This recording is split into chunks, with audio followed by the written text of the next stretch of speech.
Buenos dias, everybody. What's going on out there? Oh my goodness, what's happening back here? My cable. All tied up and weird. Yep.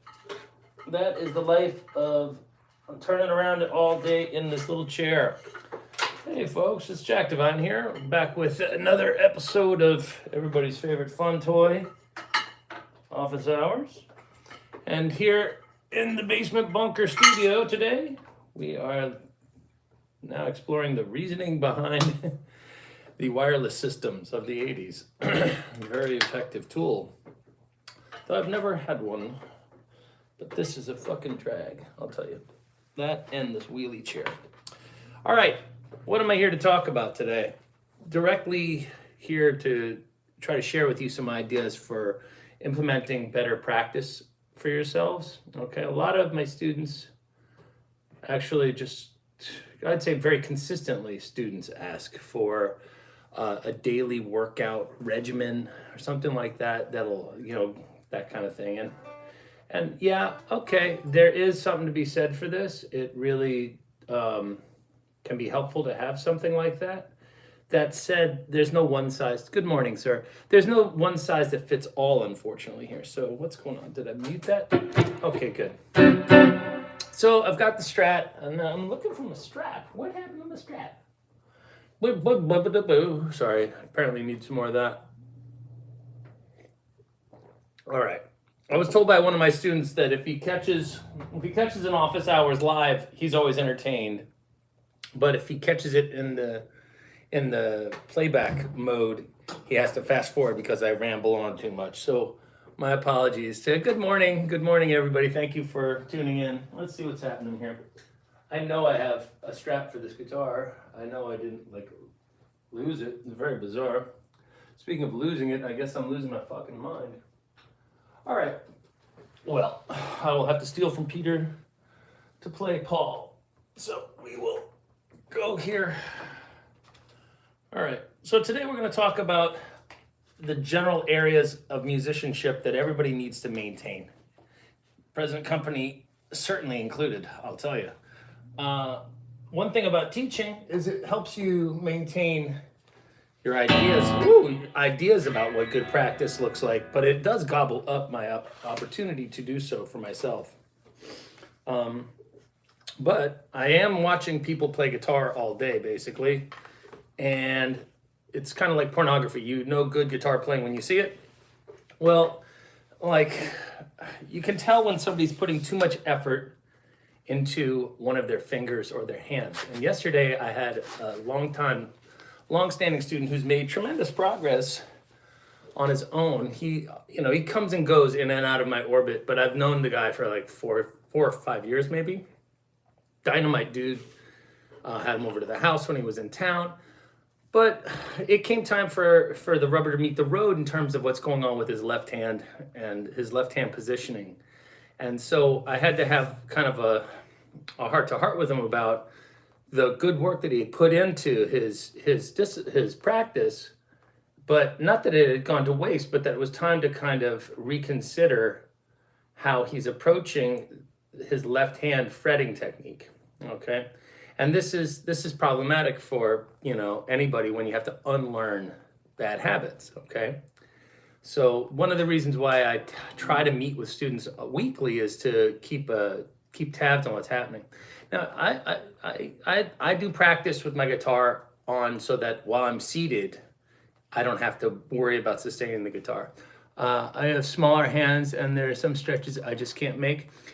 John, I think that you may be implementing some bad techniques. I'm shocked when I see little 5 and 6 year old kids playing guitar, like full-size guitars, doing ambitious classical music. Now, granted, those are like South Korean musical prisoners. Okay, those are kids that are being kind of tortured. But I don't want you to feel that way. Why can I not see my... All right, I'll try it like this. All right, but let's start by just looking at how the left hand is positioned. That's probably the most important thing, because if without that, you end up in this position. There I am, good. Without that, you end up in this position where you're struggling, okay? The hand is an interesting, bunch of muscles and bones and little tiny things, right? And what we need to do is make sure that we envision the arm effectively like a garden hose, okay, with water as energy and ability for the fingers to actually move. If we can put our hand up like we were waving like the queen, and then gently relax the hand so that it was basically limp in this position, and then just do like a toodaloo kind of hello, toodaloo kind of wave, right? We can see that our fingers can move very quickly. All right, there's absolutely nothing stopping this from flowing, all right? And we can do that in this position too. That's where we're coming at this from. We want this hand position, right? And the more we curve our fingers or bend our wrist, the less information can get through the hose to the outpouring where the water should be coming out. I want you to visualize a garden hose, all right? When we put tension in the finger or in the hand at any point, then it reduces mobility. By having tension in there already, by bending and then expecting to move from here rather than from back here. I want you to envision the little flap on the Bionic Man and his arm is open and you see all this shit. That stuff needs to be able to move. If you do that, you're effectively just engaging all that already and there's nowhere for it to go, okay? So if you can do this, you can shred. It's that simple, okay? Now, how do we make sure that this doesn't happen? Well, you're looking at it right here. Okay, this is the secret to decent left hand positioning, okay? Anytime you see that knuckle disappear, okay? Anytime you see that knuckle disappear, you are fucking yourself over big time. All right, now all of a sudden we're in this position, not this position. And you can see now that the water has nowhere to go except uphill into a 90-degree drop, then back uphill. And then what happens to the fingers? They need to curve like this underneath.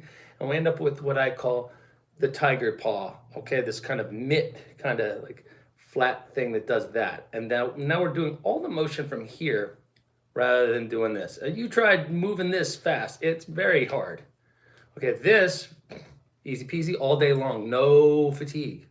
Because the little muscles aren't actually doing anything. The tendons and muscles here are doing all the work. And this is child's play for those muscles. But when you make it about this little tiny bit of musculature up here doing something, it weakens very quickly. All right, so look, I call these punch knuckles. Okay, in theory, those are the knuckles you'd want to hit somebody with if you were punching them. I'm not a violent guy, but I couldn't think of another way of calling them. Because if you say the first row of knuckles, somebody could be thinking that you're talking about these, okay? Now, the last thing we want to see is that thumb kind of extrude, like kind of protruding, or hitchhiking. If we hitchhike with our thumb, this left-hand positioning, it's all pretty basic physics when you think about it. If we do this and we put our thumb up the neck, we're going to be depriving ourselves of thousands of years, depending on how evolved you are, in terms of your education, of maybe you're what do you call it, a fundamentalist who doesn't believe in evolution. But if you do that, you've deprived yourself the benefit of an opposable thumb. Okay, you're undoing millions of years of evolution. Okay, that we want the thumb to be behind the middle finger and the index finger, pretty much. Okay, and look, just like that. Okay. Boom, neck, boom. We also don't want the guitar. See how my guitar is out in front? We don't want it back here. If we see our elbow being pushed back in order to make the guitar plane with our shoulders, no bueno, okay? We want just no tension. This is a lazy man's game. So just let that come down and just lift your arm up. That's where your guitar needs to go, is in that little nook, all right? Strats are great for this, because, granted, I feel my ribs less and less as I get chubbier over the years, but tellies, they don't have a body contour. Okay, so that's how you want to be, right? Now the left hand is in this position where we can either be perpendicular with the fret, like that, and when we drop the thumb, That happens. Okay? What we want is for there to be no tension anywhere and have it just basically be like this. Okay, so we want to see those knuckles. If you don't practice in front of a mirror, well, then think about like advanced dancers or other elite athletes, right? Or, even bodybuilders, right? They want to see what's being engaged, and you can't really see what's happening, like that. But what we want to do is we want to eliminate the bad habits that we build while we practice on a couch. So people who lean back while they play, they don't want to do that with their wrist, so they do this, and then they sit up, and then they're forever doomed to a life of playing like that. Is that to say that thumb over technique isn't something that should be mastered? Absolutely not. I'm a huge proponent of learning the thumb over stuff, the Hendrix.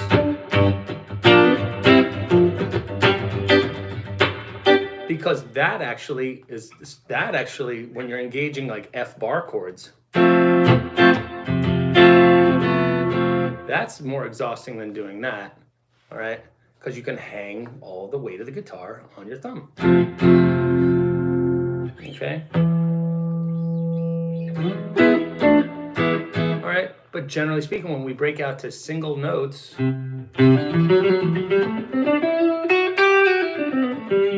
we're gonna want to see those punch knuckles and the thumb on the skunk stripe, maybe a little above, maybe a little below, depending on what you're doing. When I do big reaches, like you can see my thumb is, there. That's about it. And what does this do, especially when we angle our hand or kind of like imagine a tug of war with the left hand, like that kind of rope? We get more reach with less strain than if we approach it straight on, especially down here. That's why we fret a C chord like that with these diagonalate, like, it's not a word, diagonalate, but to create a diagonal angle with your fingers. Very helpful for your left hand. And last but not least, the issue that this student, well, actually there's another one, flat-footed finger, like using the pad of your finger, okay? Like imagine if we come through just a regular C major scale and we kind of play flat.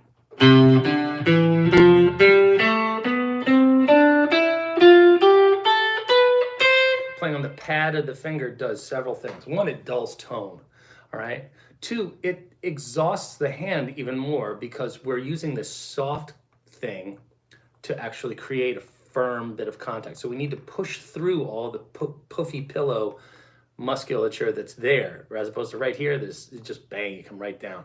Right. Also, the hand's muscles are pushing down like the punching of the keys on something, much more so than mashing softly like that. Okay, so there's that. There's also just the tendency to hit multiple strings when you do that. That's why we use those bars as a way of chording. So I want you to not be flat-footed when you're fighting and standing around kind of like that. I want you to be up on your toes, up on the tips of your fingers with a slight arc. You want a slight amount of arch. You don't want to bend like that, but you do want to be there, okay? Now, once the left hand is in shape, I want you to treat those things like they're the gauges on your dashboard in an old analog car. You can check your oil pressure, gas, RPMs, speed, temperature, everything like that. You want to check all that shit before you pull out. Make sure you're in good shape, because once you're in the right position to practice, you're going to try to turn off those parameters, all right, and focus in on, I forgot one element of the left hand, fretting positioning. Okay, let's take a second to make a point. All right, this is a little science experiment. I've got here my trusty Elliott capo. And if we take this capo and put it on, say, the fifth fret here, okay? And we use the minimum amount of downward pressure from it, right? Where do we put capos? Towards the front of the fret usually, right? And we do that because we need to use, okay, that's,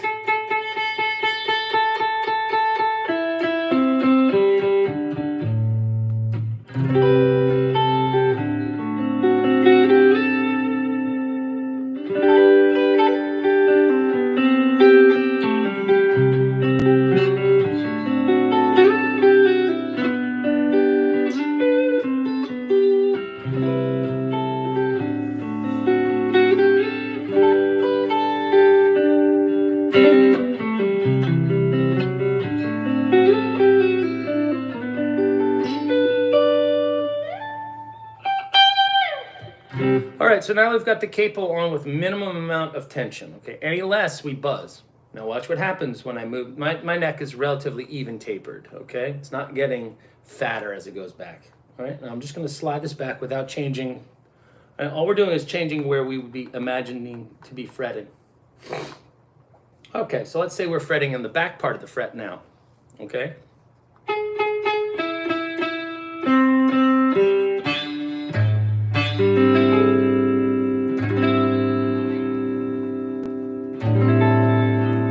So you can see that you need less force to cleanly fret the note closer to the fret than far away. Not only that, if this is the fret, the angle at which the string is, if we snug up that angle so it comes right down, there's less chance for it to vibrate against the top of the fret. That's what you're hearing here. You're hearing this stretch of string on the top, getting that.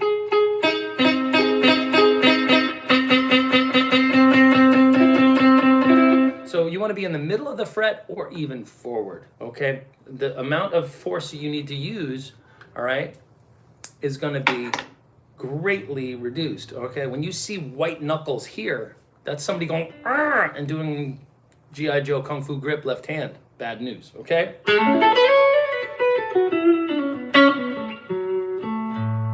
All right, that's the left hand, all right? We don't want any, if we're feeling tension or pain, then we're doing something wrong, okay? These are little tiny little nothing wires.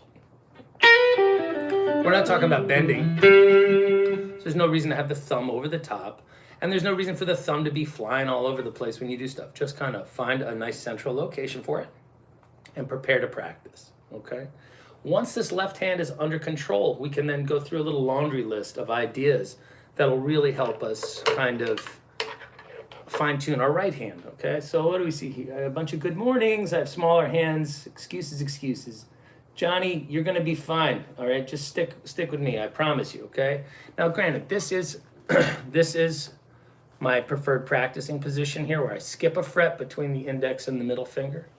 And yeah, okay, maybe in C it's ambitious. At first, you can start out here, and there's definitely no way you can't do this, okay? Because if you can do this, one fret stretch, you can do it, maybe here even.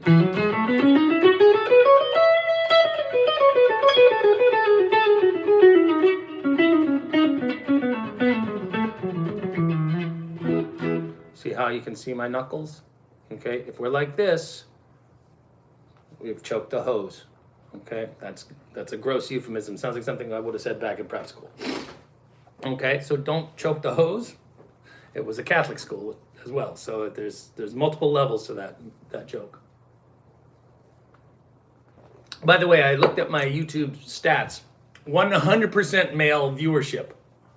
Am I that repellent to the opposite sex? Oh my God, this is awful. All right, let's look at what's happening with the right hand and what ideas, what kind of mechanics can we put the right hand through and to kind of coordinate and align this, okay? We're kind of like an army that has two active fronts, right? The second we end up playing whack-a-mole with our technique. We focus here on the left hand, and then the right hand goes out, or the picking hand goes out the window, okay? Let's look at how to coordinate both of them. Now, I had a text yesterday with one of my students who asked me for a quick and dirty, my favorite way of doing anything, methodology for daily practice, because he and I were not going to be able to see each other for a little bit, and he wanted to have like a little workout, and kind of prompted this whole discussion here. Let's look him up under Captain Fabulous. Right there he is. Okay. So let's talk a little bit about the exercises that I do and that I prescribe. And none of these are hard to find. They're all available on the internet. A lot of it is about understanding the purpose of an exercise. If you don't know what you're going to train when you get down and start doing bench presses, right? If you're not focused on what you're engaging, you may or may not be getting all the benefit of it. So let's look at the first exercise that I tend to prescribe, okay? There's musician Paul Gilbert. I'm sure most guitar players are aware of that guy. And if you're not, he's a former Shredosaurus who then became an MIT or GIT or whatever, Musicians Institute, professor. He's a teacher, and he's a great educator. He's a pretty entertaining guy. You may or may not align yourself with his musical aesthetic, but he's a very capable musician and has actually over his years has kind of emerged as somebody who is a more practical approach to speed rather than just like a speed for speed's sake kind of thing. And he's pretty powerful picker as well. So it's with this in mind that I present this exercise as I just call it Gilberts. Okay, and there are two types of Gilberts. There's what we call an outside Gilbert, where we start on the B string with a downstroke, and we play a series of 1, 2, 3, down, up, down, and then we come under the E string and hit the high E, and then we come back. Okay, so that's 1, 2, 3, 1, 2, 3, and then we repeat down, up, down, up, down, up.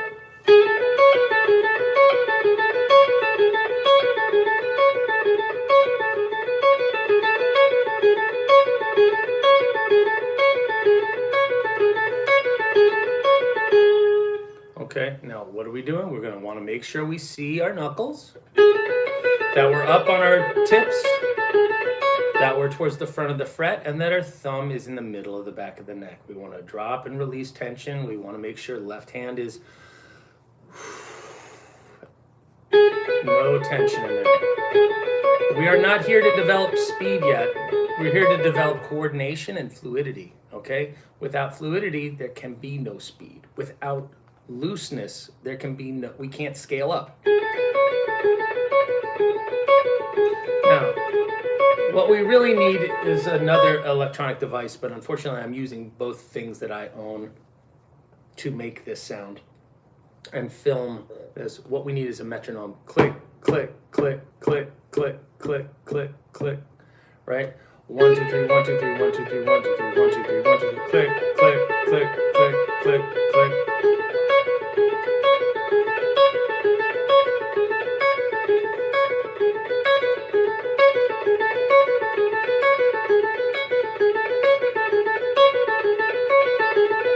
Okay, now why are we calling that an outside Gilbert? Well, I want you to envision these two fingers as being the B and the E string, and we're going down, up, down. So the last note on that is on the outside of the B string, right? Not the inside between the B and the E pair. Down, up, and under, one note there on the outside of the E string. So we're practicing this outside picking mechanic, okay? The string change occurs on the outside of both strings. Okay, 1, 2, 3, up and out, and then, so that's down, up, up, down, up. Now we start the exercise again with the downstroke. So we're over and over, we're practicing coming out and over and up under the E string.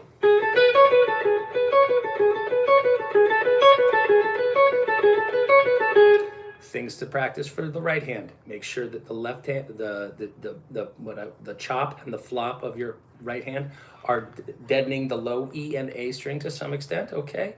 And that we're not introducing any tension anywhere in the arm. We want the arm to stay loose. If we feel like we're pinning this to the bridge and stiff and you see stuff perpetually flexed, not gonna make it, not gonna happen. We need to be loosey-goosey, baby, okay? We want to be that guy that's getting inflated with air out in front of the used car lot, okay? Okay. Not too hard. Accent. 1, 2, 3, 4. 1, 2, 3, 4. 1, 2.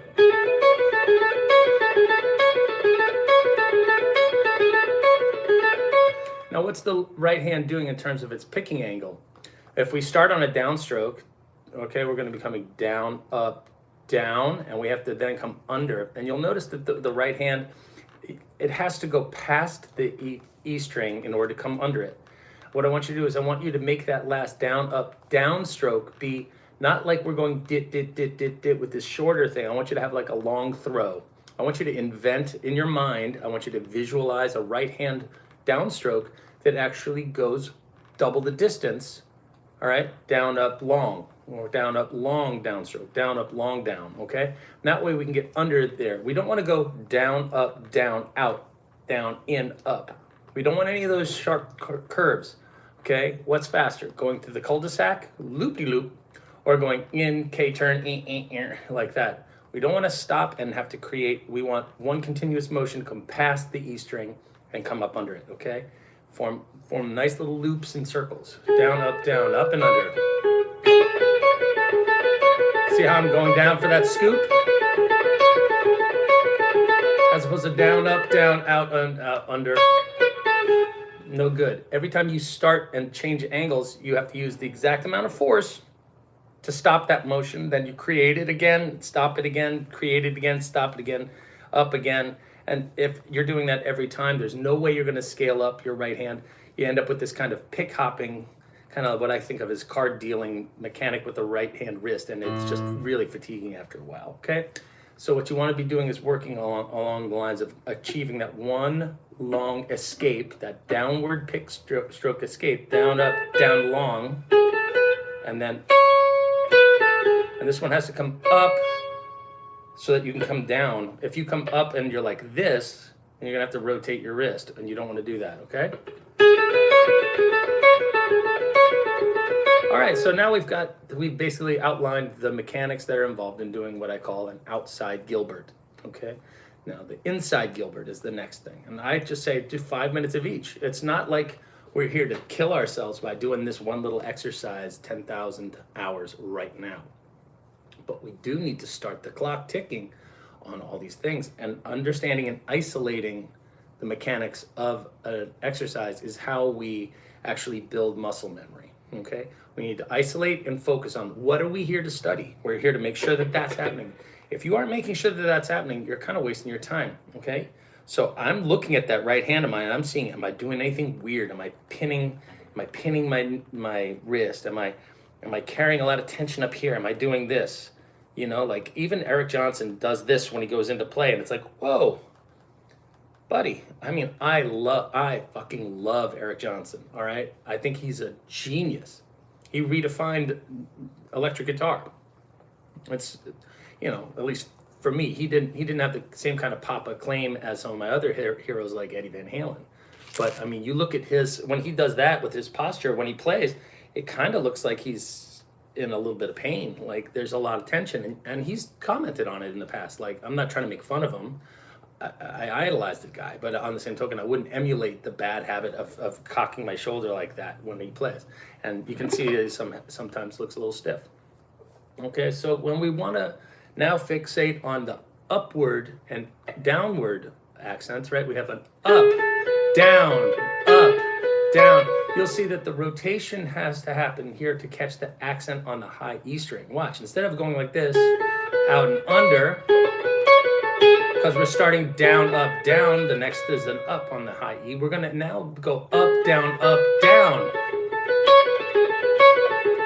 and you can see the little bit of rotation from the upward to the downward, and that's what we're working on. Inside of the B, down, up, down, up, down. That right there is the essence of this entire exercise, is the up, down, up.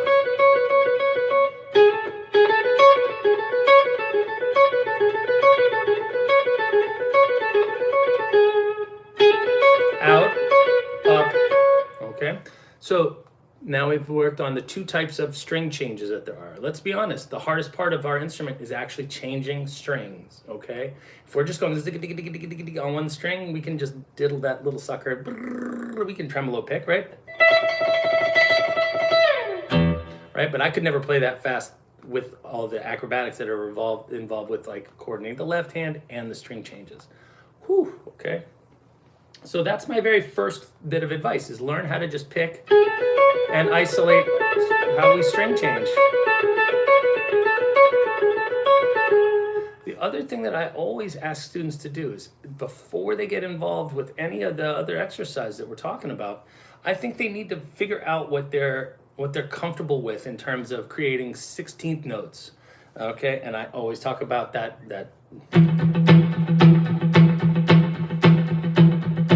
That's 1E and a 2E and a 3E and a 4E. So that's a downward slanted 16th notes. And we want that accent on 1, 2, 3, 4, 1, 2, 3, 4. Now try doing that with an upstroke. It slows down inherently. This is much harder to do. We're fighting against gravity for every one of those accents, as opposed to finally letting like compounding gravity, like two cars crashing into one another head on. It doubles the speed, right? So we get we've got gravity pushing us down, and we're actually coming that way. So upstroke 16ths, match that with your downstroke 16ths, and you'll be in a much better place, much less. You'll be more symmetrical in terms of your abilities, okay? And that you'll notice that obviously in order to sustain an upstroke accented tremolo, we're going to be picking in that kind of inverted position, what I call the backhand, right? We're in that downward pick slant, as Troy Grady would call it, right? And muting becomes a challenge here because we come up here, we've foregone the ability to use the chop part of our palm, okay? So now we kind of have to rely on the thumbstick, this little part of imagine that as being two butt cheeks on your palm. That's my right, that's my left. I'm using this part of the fat part of the thumb, all right? And just getting just enough of that on there can be very challenging, okay? Now, some people are closed fist. Right? My upstroke sucks, okay? I just want you to know I can be imperfect and still prescribe medicine, all right? Just because I'm sick doesn't mean that I can't diagnose you, all right? I'm telling you, this is where my problems are, and I guarantee you that you probably have some asymmetries in how your right hand wants to behave as it pertains to playing 16th notes with accents on 1, 2, 3, 4, 1E and a 2E in that upward position. Try it, okay? Clock it. Make a note of what tempo you're playing at. Right hand wrist is a full arm movement. It's not a full arm. I'm not moving my full arm, okay? What I try to do is make sure I'm not creating tension here to go like this, okay? That's not gonna work, okay? We do need to kind of drop the shoulder. And I am engaging, I feel like what I'm doing is engaging this, whatever pile of sinew and muscle, question mark, back here to send the information. Again, I don't want there to be any tension in the wrist, right? Tension in the wrist means the information gets, the aperture narrows, and all of a sudden we have like a constipation of energy right here. We want it to be flowing. We want this to be loose, okay? And at the same time, it needs to be engaged to mute. So you can start by just doing it open, I suppose, but that's not as pleasant or usable as a technique for our right hand. Then we would be having to rely on all of the muting to take place with our left hand, which isn't really fair to ask the left hand to do all that and go bonkers. So figure out a way to get a little bit of this and a little bit of this on there. And next thing you know, you do have a little bit more tension, but so all right.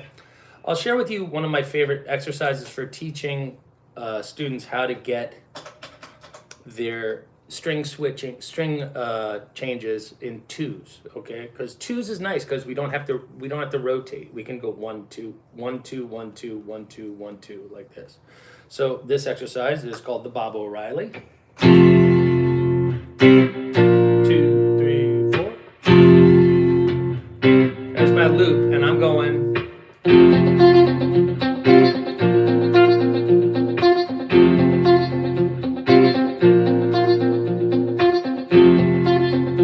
Okay, and all I'm doing is I'm coming F C F C, F C F C F C F C F C. All right, and you can park this and just mute.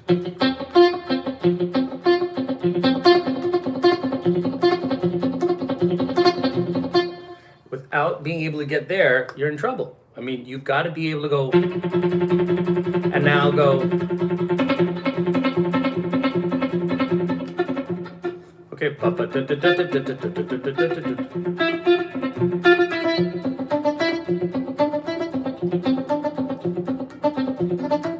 Now, don't worry about the arpeggio element of all that. But this is a great way to just figure out how to go down, down, up, down, up, down, up, down, up, down, up, down, up, down, up. Right? Again, you want an exercise that have one feature that we're working on, okay? So we're just working on getting 1E and a 2E and a 1E and a 2E and a 1E and a 2E and a 1, 2, 3, 4, 1, 2, 3, 4. Try doing that from the B string or even from here. It's very hard. It's so hard to get that. I cannot match. As I improve with my left, with the upstroke, so too does I just maintain the same margin of superiority between the two strokes. I'm too far down the road to actually be matched, okay? So I definitely have chinks in my armor. Everybody thinks because they're seeing videos of me playing stuff that I'm not presenting myself in the most favorable light. I'm not a moron, people. I want to make the best music I can. So I look at my assets and my liabilities. I shift the image so that rather than seeing both of them in equal proportion, I rotate those things and obscure one with the other.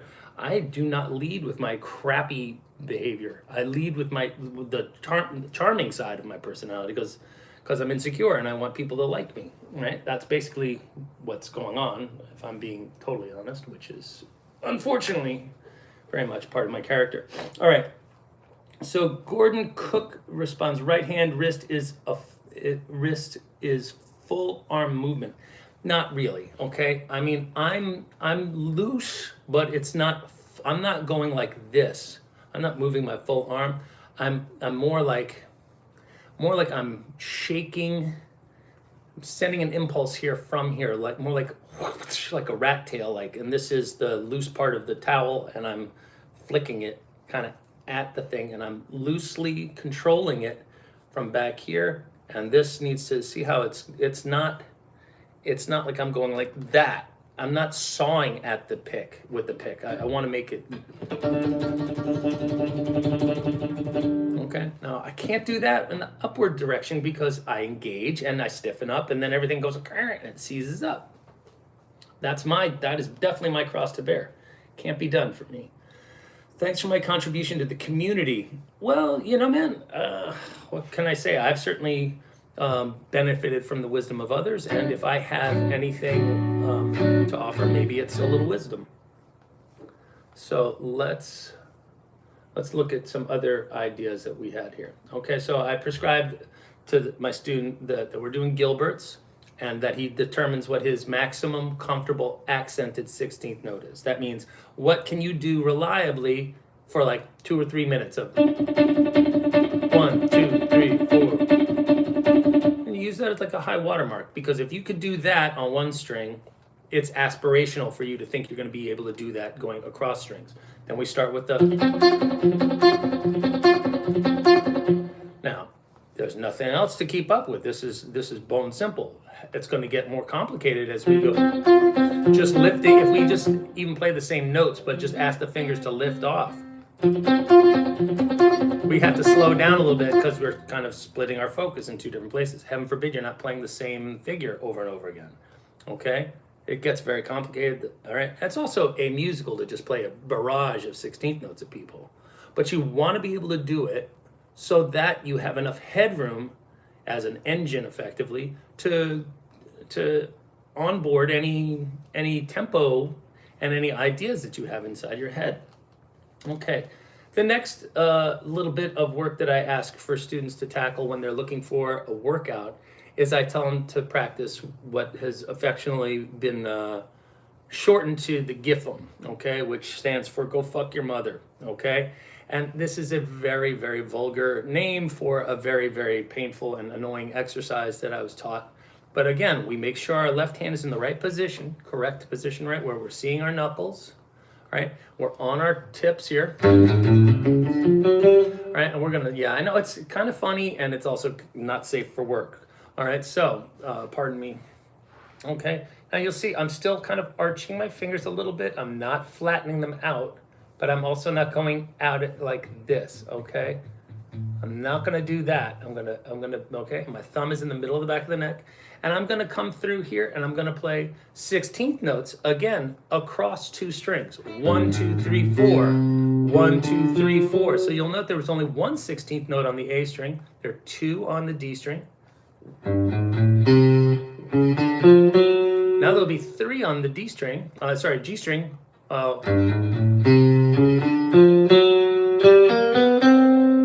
Then 3 again, and 1 there, right? So 1, 2, 3, 1, 1, 2, 1, 2, 1, 1, 2, 3, 1, 2, 3, 1. That is the full amount of permutations of 16th notes being amortized across 2 string sets, right? So we've got the E and A, and what are we doing? We're also practicing outside string change, inside string change, right? To get to this string change right here was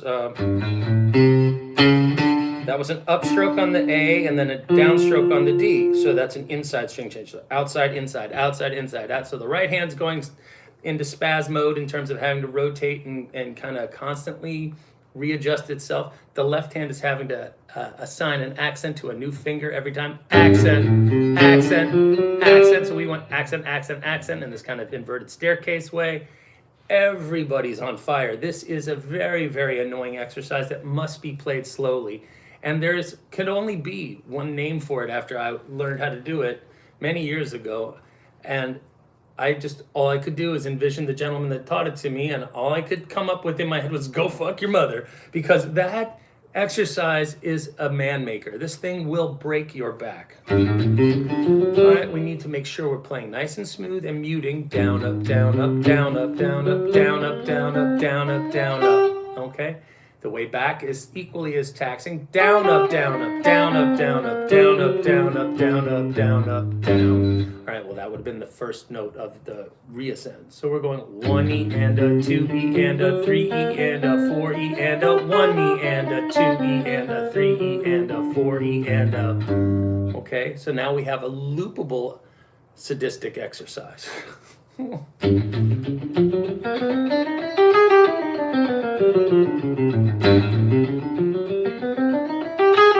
Those are the beginnings of them. Accent. Accent. Now let's accent.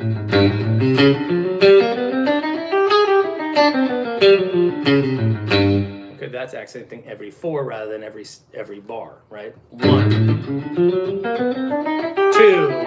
right? These are, okay? What we don't want to do is turn this into an endless stream of triplets. Then all of a sudden it goes. That's not what we're practicing. We're trying to practice how we maintain 16th note feel in 3-note per string patterns. This is a challenge because 3-note string patterns are everywhere, right?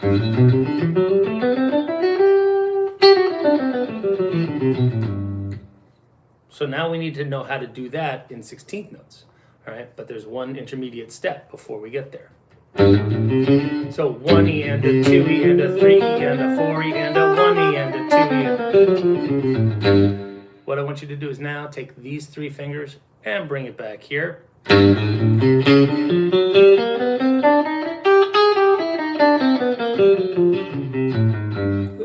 God, that's sloppy.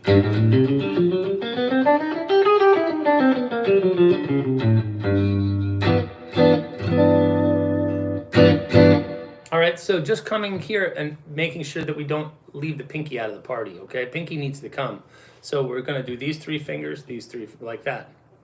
Okay, once those 2 things are clocked on your metronome, by the way, if you aren't hearing your metronome while you're doing this, you're not practicing, all right? You're still learning the exercise so that you've got muscle memory and able to practice it.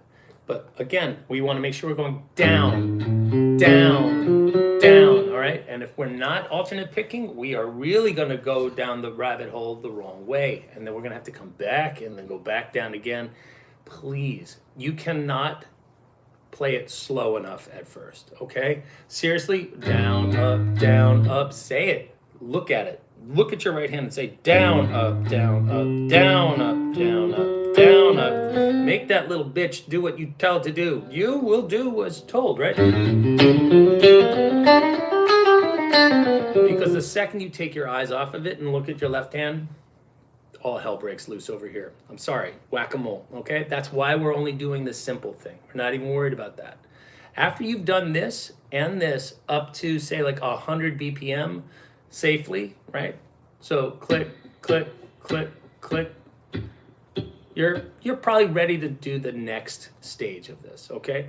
Which is to then assign real stretches and real notes rather than just this chromatic thing. This isn't musical, but this is. We're about to take the idea one step further. And you'll notice that we didn't just jump in with this idea.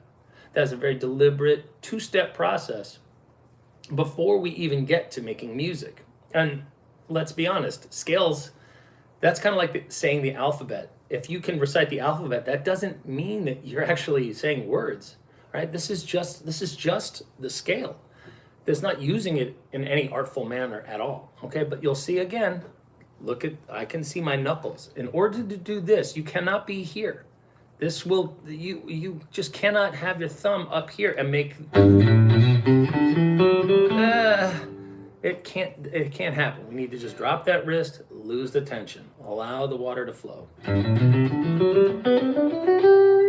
Okay. So if we're playing like this, we're going to be looking at 3-note per string patterns, and I want you to learn, depending on if you're British, this is an insult, all right? But I want you to learn, how to spread your index finger and your middle finger apart, all right? You think, we want it, okay? How else can we increase the space between them? By pointing this one inward. Actually, we can increase the distance between them, right? By pulling this one out. And what does that mean? It means we're kind of going to be creating more of a rotation with the finger in order to create that space. All right, that's going from G to A. If this is too much for you, John Smith, I think your name was, I saw it come up, you were commenting that you have small hands. Don't practice it in G. Practice it in C. It's okay. That's right here.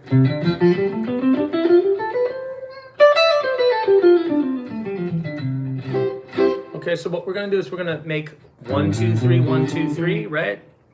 So these are 3-note per string patterns. Accent, accent, accent, accent, accent, accent, accent, accent.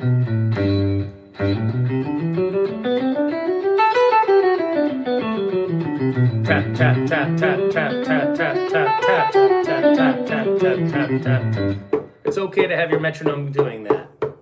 Okay, 1 and 2 and 3 and 4 and 1 and 2 and 3 and 4. You could even have it going tat tat tat tat tat tat tat tat tat on every single pick stroke at first. Okay, ultimately you're going to want to learn how to carry your water between fewer clicks, and that's how we improve our time feel. We even stop putting the first accent on the first click sound will be actually on the 1 and 2 and 3 and 4 and 1 and 2 and 3 and 4 and 1 and 2 and 3. So we start having to carry the heft of the downbeat. That's a pretty advanced point in practice, in my opinion. But it's ultimately one that does help improve like the feeling of being like very seated in the groove. Okay, when you have to learn to assert, you end up becoming more assertive. You've effectively practiced being more dominant within a lead guitar player. You're leading the conversation. It's almost impossible to convince anybody of anything without confidence. All right, and we need to, what is the sound of confidence with the guitar? It certainly isn't this demure kind of, everything is very safe. No, we need to actually hit the damn thing and make it go da da da da da da da da da da da da da da da. And I'm punctuating my story, right? That's what we need to focus in. All right, but what are we doing? Down, up, down, up, down. And so this is 1, 2, 3, 1, 2, 3. Those are all whole steps. All we're going to do is we're going to keep these 3 right here, chromatically, with 1 space between them. Index, middle, pinky. Index, middle, pinky. Index, middle, but the index shifted up.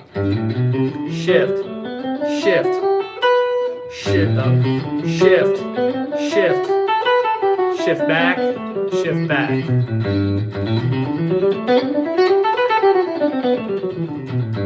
Why are we doing it that way? Well, if you do it with your ring finger, you've introduced two problems, and I'll explain them to you because everybody else, I'm used to doing it like this. I was too, and I'll tell you why I changed. I changed horses. I was 75% away across the river, and I changed horses. This sucks. This is awful. This is much more painful than learning to do that, A, okay? B, these two fingers, if I'm not mistaken, they share a tendon, okay? What we want is this one to be working independent, this one to have its own tendon. All three of these fingers have their own tendon. All three of these do. But there sure as hell is no way to make these three fingers span like that comfortably. Not for me anyway. Ugh, that much easier. Look at what happens to the punch knuckles. All of a sudden they get inverted. We have to do this bizarre kind of ritual with our index finger. If we do this, we can kind of stay in this kind of nice tension free, okay? Get a feel for that. We're not even using the ring finger until this note, this F sharp, this major 7, all the way up here on the B string. Okay, all that's happening now is these guys stay here. Right? This is the same, every string changes this, and the index finger just goes same on the E and the A, same on the G and the D and the G, and then it comes, so it keeps coming up. 1, 2, shift up 1, 1, 2, shift up 1, 1, 2, shift up 1, 2, shift up 1. That's the index finger going. Well, this exercise right here.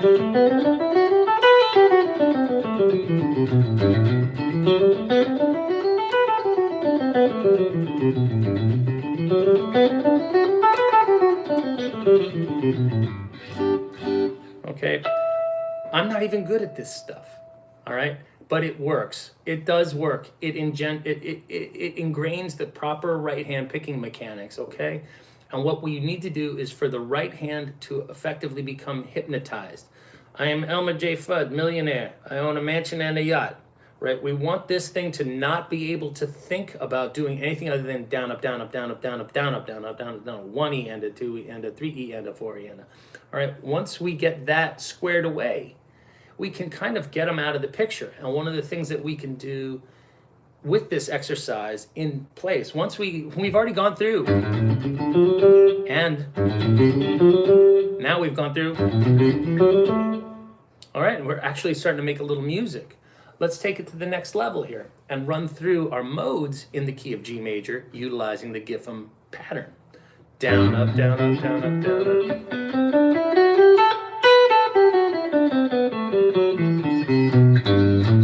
Now that's the tricky part right there.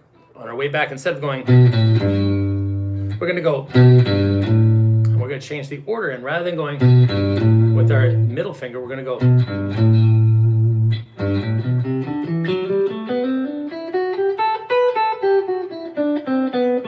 Watch. Up into A Dorian. Second mode, of G major.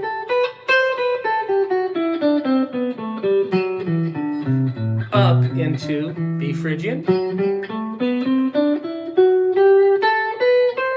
Right? Ah. C Lydian. Don't forget to hit that F sharp on the A.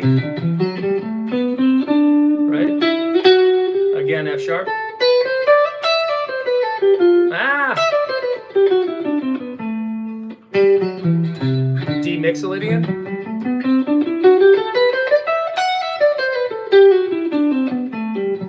E minor.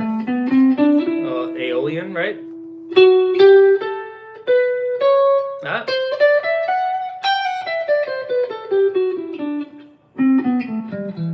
F sharp Locrian.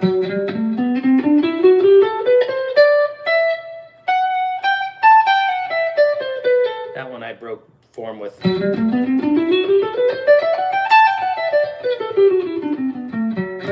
then we're back to G. And we could obviously play them backwards, and we should definitely not just live in the G modes. Do that for a month, right? Then do A major for a month. Then do, just come up in whole steps. Pretty soon you'll go. Now we're on F, G again, right? So then go back go back a half step and do it again. Get all your evens and your odds, you know, the odd keys and like off keys, right? You want to just know your modes in all 12 keys. Who doesn't want to know that? I should have done it or didn't do it. You didn't hear it here, folks. All right. So that's what I mean by the GIFAM. Okay. The GIFAM is a big, multi-layered onion of, you know, a lot of opportunity. We could keep going within those patterns, right? And even work on our directional picking, down, up, down, down, up, down, down, up. If we want that triplet feel,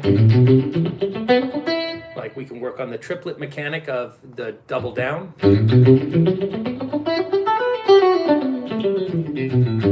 Okay, that's working on the directional picking on the way up, and then what I call a down up pull, like a.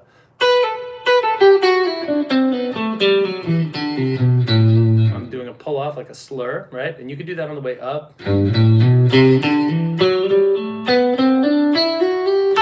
That's down, up, hammer, down, up, hammer, down, up, hammer. You can use this pattern and all of the modal elements that extend outward from it ad nauseum. You could do that in any 3-note string pattern and any right hand discipline that you have, and you could keep adding effectively more plates to the side of the dumbbell that you are associating this with. Now look at these old pasta arms. These used to be something. Now it's a wet noodle. All right? So that's your GIFAM, okay? Chromatics at first, then the weaker fingers, then the 3-note per string, major string scales, then the modes, then redouble your issues with the right hand stuff, okay? You want to constantly be thinking about smaller incremental layers of progress built on top of the fundamentals that you've already developed. All right.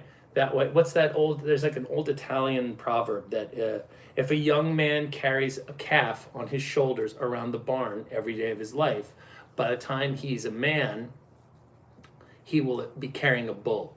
So the idea is that incrementally as we go around the barn with the calf, that's our practice regimen, if we slowly, well, it's like the frog in the hot water thing, right? Like you don't realize that you're getting stronger, but the cow is getting bigger, so you're carrying more and more progressively as you get bigger and bigger. And before too long, the same skill set that you've worked on, right, is growing, okay? So let's look at some other options that we got to look for, okay? Major scale from 4 fingers, all right? And we want to key shift every practice session. Okay, so this is another practice tool that you can use. And I don't suggest you do all of these every day.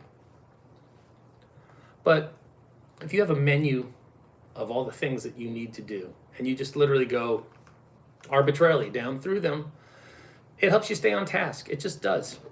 Humans love lists and patterns. So rely on the fact that you're a human to actually become a better human, right? That's like, why not play to your instincts? All right, so here we are looking at major scales. And I insist that my students learn major scale patterns from each finger, right? I know the major scale. And I go, oh, really? Great. And so they come up here and they play C. That kind of thing.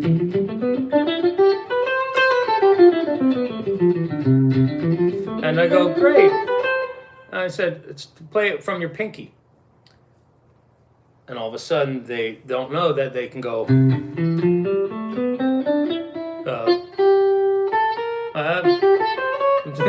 okay? Or they don't know that they could go, or come up. Okay, they don't know how to do multiple pathways to the same sound. So what I would do is I would suggest that you learn how to do, maybe the 3-note per string one that we already have in our hopper, right? If we do that here.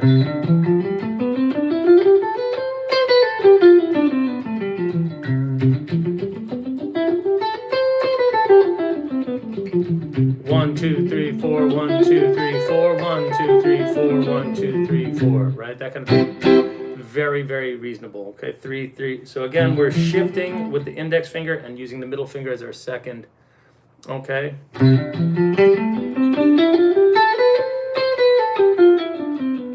Whatever your right hand is into, that's fine. Okay.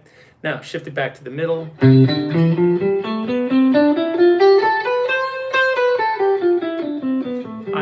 ask students to try to alternate pick everything first, and then if they want to employ double downstrokes or economy strokes, that's kind of like an advanced little bit of kung fu to try a little later, okay? But you'll see here there is some opportunities in this position here. The other one too, down, up, down, down, up, down, down, up, down, down, up, down, down, up, down, right? But we lose a little bit of the 16th note feel when we do that, and it becomes more of a 1, 2, 3, 1, 2, 3, 1, 2, 3. How can we use double downstrokes but not lose the 16th note feel is really the question. And that's very hard actually when the accent is always on the same finger. Accent, accent, that's down, up, down, down, up, down. Doing that, it's very easy to get the that kind of, that 1, 2, 3, 1, 2, 3 thing. But if we put it in this position, we can get down, up, down, up, down, down, up, down, down, up, down. So we're getting 2 down, downs. Down, up, down, up, down, down, up, down, down. That business. We've got down, down, down, down, down, down, down. 3 string changes in a row.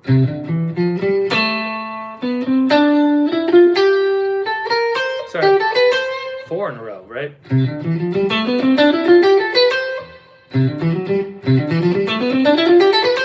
Notice my hand is not rotating to get those. I'm not doing that out and under thing. I'm going da-da, right? Okay, so then that was from the index finger, middle finger. We think about this like the G chord shaped C. We would again employ the space, the Gary Moore spacing between the index and the middle finger.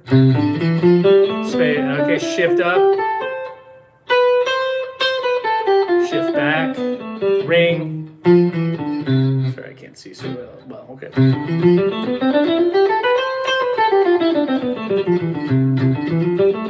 That kind of thing over and over and over again. Learning those pathways, learning them in thirds, learning them in going.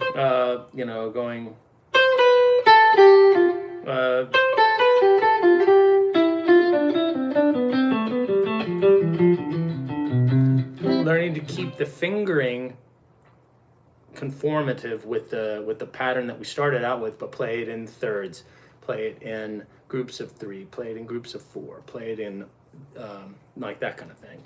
All right, and then lastly, we already talked about playing. You can effectively see this as again, it's kind of a variant on this G chord idea here, but this is so you want to learn how to play that again, leading with the pinky.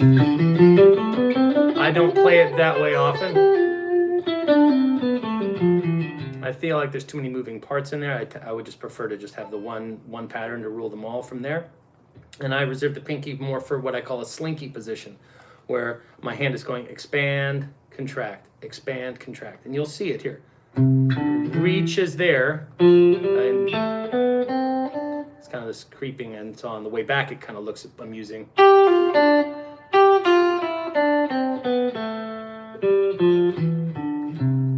Right, so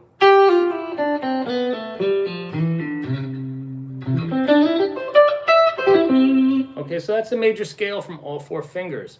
Why do we want that? Well, what if we want the sound of the major scale and everything that it contains and all the patterns that we can do with it and all the great sounds that it can make? But we end one of our lines on a finger that we're not used to playing it with. Then you're fucked. Then you have to ditch the finger that you have committed already to the guitar and then go to the one that you want to use. Ugh. We don't want that. We want to be able to get to the sound regardless of the position. That if you only have one unique location to do your thing in the major scale, if you ended the line on the pinky and you were devoted to this, you'd have to go whoa and then come back here. Oh, and how do you do that? You'd have to go and then you'd be in position, as opposed to just knowing that you could get at the goodies from here. And what happens is we find new sounds by finding new fingerings. If it wasn't for doing this slinky thing, I doubt I would see the notes in the same way. And I certainly would never have found the coolness of that kind of, that idea. I love that, right? I'm in D now. E. All right, right? So practice that in all kinds of positions, and now you've got much more awareness, okay? Now, all that is kind of major scale related. And the major scale is a super important idea. Now, when I say the major scale, that's kind of a misnomer because there's so many major scales. Any scale that has a 1 and a major third, that's a major scale in my book. It's the Ionian mode, the first mode of the modes of the major scale. So we have Ionian, Dorian, all this stuff, but we don't forget modes 4 and 5 are also major scales, okay? So we'll get to that in a minute when we talk about how scales and arpeggios all kind of intersect. And this is like a lot to take in if you're a beginner. So at any point in time, you're allowed to just pause. You need not try to eat the elephant in one bite. You could live for a whole year on what I've already shown you, all right? And if you never did more exercises than that, trust me, your right hand and left hand coordination and awareness of the instrument is going to blossom. It will bloom. It will unfold in front of you, all right? However, this thing is infinite, right? Music just keeps going. How long is a piece of string? Well, it depends, right? So we don't know where music ends, right? Sorry, apparently I need more energy. Not true. So let's look at the next idea, and that would be learning your pentatonic scales, in particular your major pentatonic scales, because I guarantee you, anybody who's paying attention to this kind of guitar church kind of thing, they've already got, all right, everybody, let's start playing the A minor pentatonic, right? Don't do that to yourself. Don't just live in this one idea that this is only covering the sound of the A minor chord. I mean, even if we were to just play that pattern, let's just look at what we could actually cover in here. We could play over top of our A minor chord.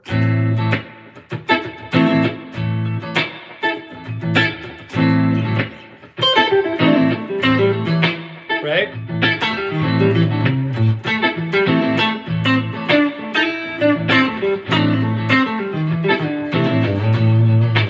Okay, fine, yeah. But if that was a D7 chord,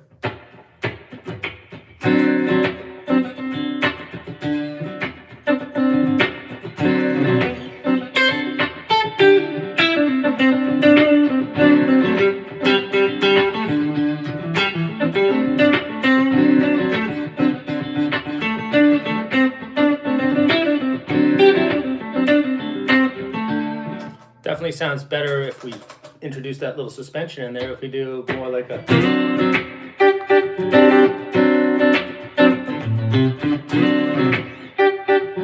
by adding that little sus4 in there, we get,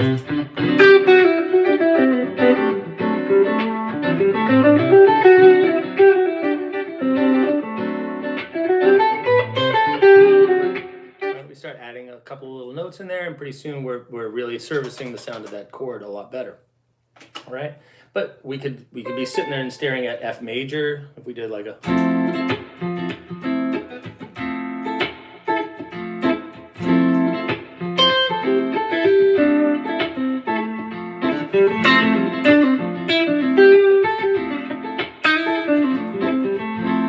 okay. Now, yeah, there's some key notes that are being left out, but don't think that your pentatonic is a unique thing that only pertains to the minor shape from whence it comes, okay? Because it doesn't just come from there. That's also C, right? That's,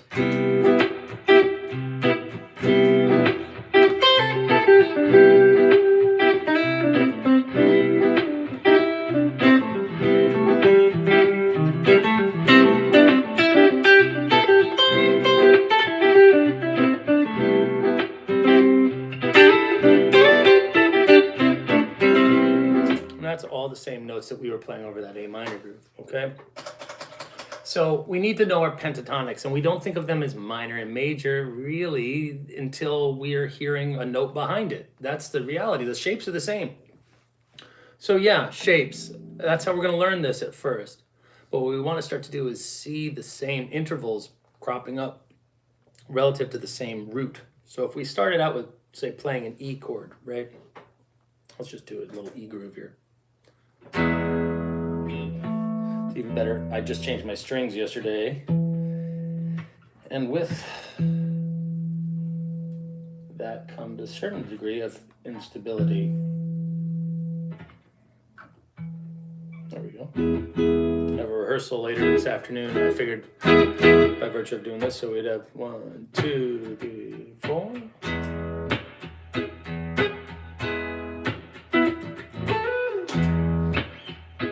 Okay, now I've got a little.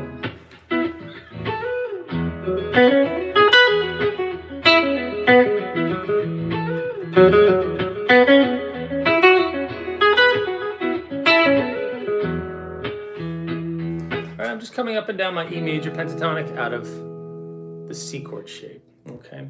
And this is a super important thing to learn how to do, all right? To start to recognize the pentatonic shapes that emerge out of the chords that we're grabbing. So there's almost no limit to how much time you could spend focusing here. That said, if you are looking for a daily workout, you cannot overlook the need for the mechanical practice that we front-loaded this lesson with. All right, so I want you to look at those elements as kind of like those first couple of exercises that I shared with you. They're kind of like the bitter greens. That's your kale, okay? It's not everybody's favorite part of the process, no, but it's really nutritional, okay? There's a lot of value in those couple of exercises. Now, this is where things start to loosen up a little bit within the practice regimen that I would ask you to try to develop for yourself, all right? And obviously, who is the best advocate for your progress as a musician? You, not me. Definitely not your girlfriend or your mother, all right? Those people pushing you, yeah, no. Ultimately, you're the one that's going to be putting the hours in the seat, okay? So it's a lot of time in the chair, a lot of time neglecting the world around you. Look at this fucking room, it's just shambles, okay? Now, granted, it's under construction back there, so everything that was there came forward, and now it's awful. I hate my work environment now, and it's gonna take months to fix it, all right? Because we have to tear up the entire floor above it. Don't ever install radiant heating in your house, folks. Don't do it. My architect told me, oh, that's the Cadillac of the, no. It's like the Chevy Nova. Like if you bump it in the back and the whole gas can explodes. It's fatal error. It was putting that shit into the floors, because in order to fix it, you need to rip up everything, including the kitchen island, the counters, everything, all the cabinetry, fucked. So, that's great. Hello, insurance. Okay, back to me. Teaching you guitar, not whinging. So let's take a second to look at how we can do maybe one of the picking exercises that we learned before, but you implement it across a pentatonic shape. So something that we're not gonna just be learning some like that's not really musically, that doesn't translate into anything. So again, we're gonna try to keep our punch knuckles visible, right? We don't wanna be doing this like this. We wanna see what's happening. We wanna drop that thumb. And you'll be shocked. We're gonna start on here. We're gonna go 1 and 2 and 3 and 4 and. We're gonna be using all 4 fingers this way, so that's gonna be, all right, and this is called the backyardigans, okay?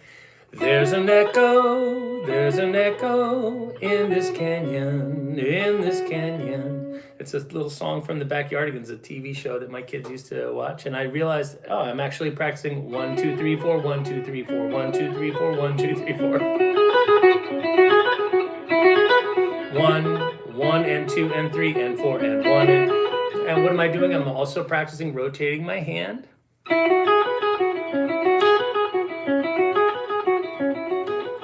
And I'm using all 4 fingers, okay? So it's a really nice little thing. And I'm practicing the major pentatonic opposite this E sound.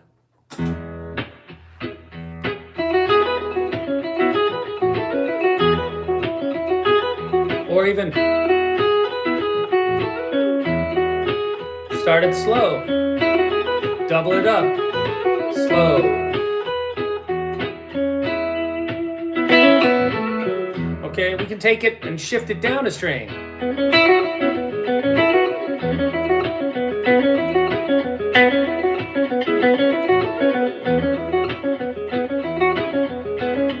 We can bring it up. It won't have the same benefit by working all of them, but if we do it starting on the B again.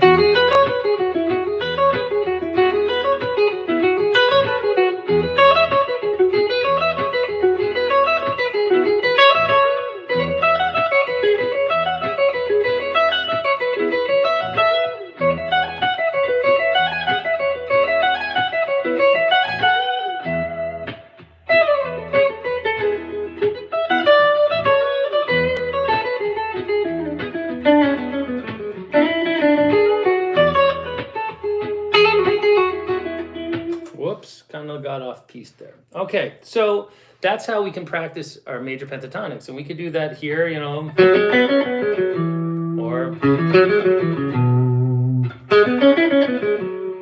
okay. Look for opportunities to use all 4 fingers within the major pentatonic is very good, but over top of that, we should also just practice, you know.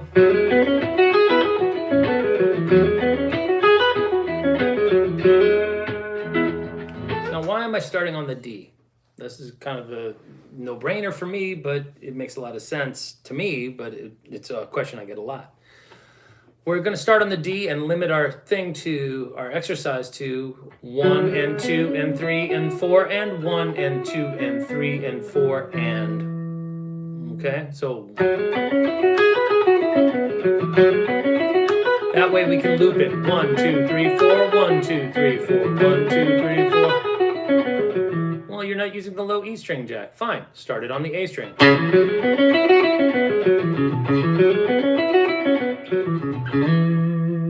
Then shift up.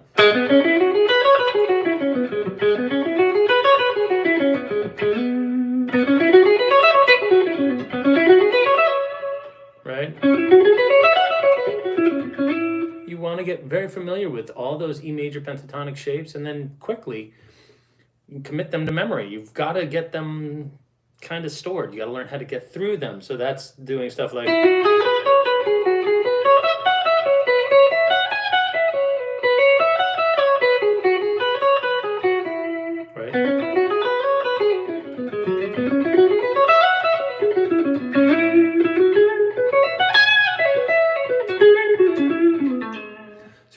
achieve that fluency by utilizing like systems where we think about moving in groups of 2, 4, 6, okay, maybe even 8.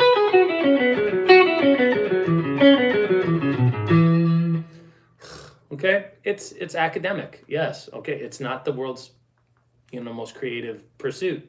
A lot of this is academic, and to create coordination, muscle memory, and memorizing these patterns, okay? Now, ultimately, what you need to do is start like making a note of the fact that the patterns that you're using and creating have patterns within them. Like, where is the strong note? Where are the strong notes? The 1, 3, 5, 1, 3, 5, right? We've got a pair of notes on every string in a pentatonic shape. Right? Now, granted, I might start out playing with just 1 on the A string, and 1 and 2 and 3 and 4 and 1 and 2 and 3 and 4. But I want to clock 1, 3, 5, 1, 3, 5, 5, 3, 1, 5, 3, 1, right? Or come.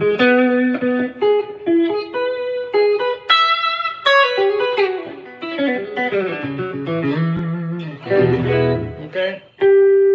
So the idea for me is to achieve fluency through being rigorous about and thorough about maybe doing groups of 2, 3, 4, and 5. 2, 3, 4, 5, 6.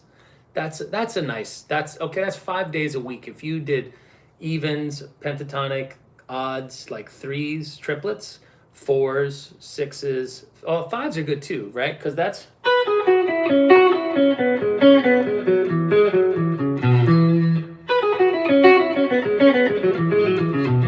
Whoa. 1, 2, 3. 1, 2, 3, 4, 5. 1, 2.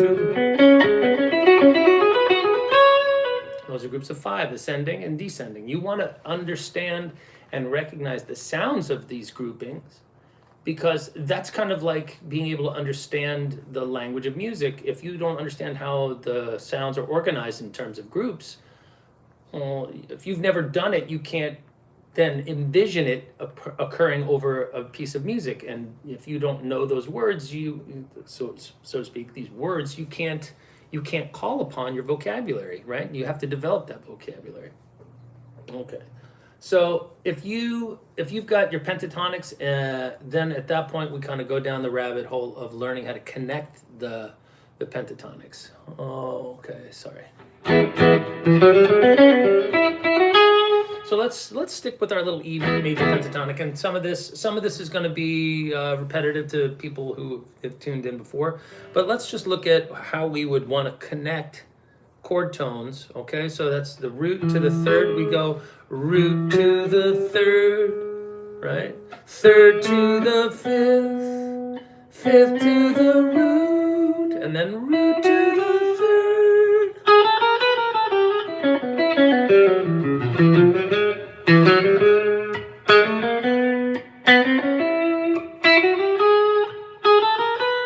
Now we're doing this in groups of 4, using what I think of as kind of a pseudo-chromatic idea. These are approach tones. That would be...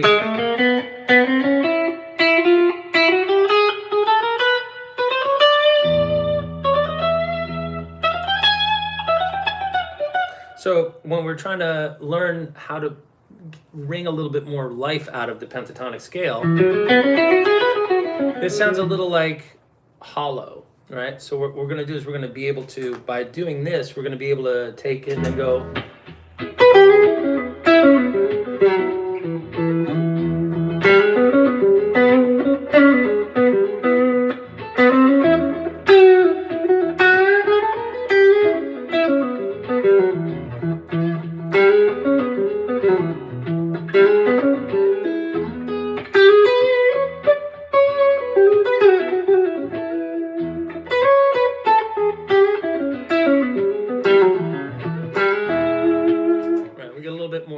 mileage out of it by learning a couple of these chromatic approach ideas.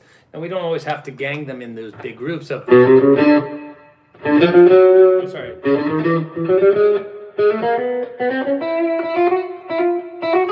Yeah.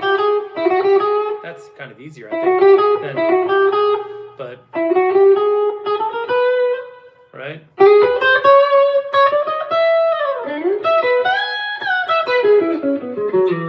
Pretty soon we have like an emerging Garcia-esque kind of sound, okay? So once we start thinking about the pentatonic and we start doing that in all 5 shapes, sound shift keys, okay? And I suggest that you know, start in E, go to A, go to D, go to G, go to C, go to F, go to B flat, go to E flat, and so on and so forth, down the... backwards around the cycle of fifths or circle of fifths, right? So if you're not using a metronome and taking notes while you're doing this, then you're going to not be able to kind of chart your progress, all right? So be fastidious. We are talking about a program of study here, okay? What do you see when you see those really buff dudes in the gym? These fuckers have like a little notepad and they're like, I did X amount of curls at this weight and and they're charting it, right? Now I have some students who are much more organized than I ever was. I was kind of a haphazard student. I practiced a lot. I played even more. And what I did was what I would call, I routinely harvested low-hanging fruit. So whatever I could do easiest, I did a shit ton to kind of salve my little adolescent ego and make me think that I was a bigger fish than I was. And what did that do? That gave me an outward appearance to all my friends and to myself that I had some chops. And yes, I did. But they were like this kind of... I used to make the equation that they were kind of like the equivalent of a Western movie set where it looks like a saloon and all the brothel and all the hotel and all that shit. But if you look at it from this angle, it's really just plywood with some sort of girding kind of propping it up. All right, so from just this one angle, this one splinter skill was developed, all right? And what I hadn't done yet was actually created an actual foundation. And what did that do? By the time I had been playing maybe 10 or 15 years, I basically was a collection of little party tricks. And they were impressive and little snippets of songs, okay? I was like it was like I could play Drop the Needle with Van Halen records. Okay, fine. But I would only show you the bit of it that I knew. And that was probably the easier part of the song, you know? And everybody would recognize it, or they would hear, to the untrained ear in 1986, right? Hearing any kind of tapped out arpeggio, Like, wow, he's doing the Van Halen thing, right? And here I am walking around feeling like I'm the king of the hill, kind of nuts. Don't fool yourself. Don't fool yourself. Practice with the metronome, practice slowly. You've got to understand a way to create a firewall between the ego fulfillment of playing the guitar, the joy of that, and the downright just drudgery of practicing it. And what you need to do is figure out a way to find the joy in the practice so that the application of it can be continuing, okay? And it's kind of like, it's like eating healthy. It's really the best, everything here is food related. Sorry, that's why it's Jacksnax, I guess. Now let's see what's going on here. Maybe there's some questions because I've been yammering on for quite a while. Holy shit. Yeah. Sorry, I had a list here, so I wasn't able to follow the commentary here. +1 for the GI Kung Fu grip, left hand. Is that you, Harry Connor? I'm sorry to hear that. Okay, so GIT founder Howard Roberts is a dirty guitar player. Well, I'm dirty too, but not in that way. Look, just because you start an institution doesn't necessarily mean that you embody the ethos of what it ultimately comes to stand for 30, 40 years later. Let's be honest, GIT and MIT, they aren't trying to teach you how to be funky. They're not really focused on turning you into a funky individual. They have a program. And if you want to learn how to, there's a certain profile to the people that there's an exit profile that most GIT applicants and graduates have. It's just that simple. There really is. Just the same way that there's an exit profile for Berklee musicians. And yeah, okay, I'm speaking in stereotypes, and there's nothing wrong with existing outside of the normative profile of whoever is the student at those places. And obviously there's room for everybody. But generally speaking, we're there to work on the tangibles, right? Not the intangibles. It's almost impossible to work on intangibles in any way other than on your own or on your own in the basement, like woodshed, and then unfurl it in front of people and see whether or not they like it, or have it evolve in front of a crowd, right? So, but yeah. So a lot of people saying thanks, questions here. Apologies for the interruption, back from Arizona. I'll be in touch soon, Mr. Snacks. Okay, cool. Thank you for the practice tips. Got some stuff to work on, don't we all? This message is held for review. I have no idea what he said. I'm gonna ask it to say show, and it says, "'Cause your mama is fat." I don't quite know what that is in reference to. My mother was fat, actually. After she gave birth to me, she had a hard time losing that weight. And then she got pregnant again with my sister. It must have been 2 months later, 3 months later.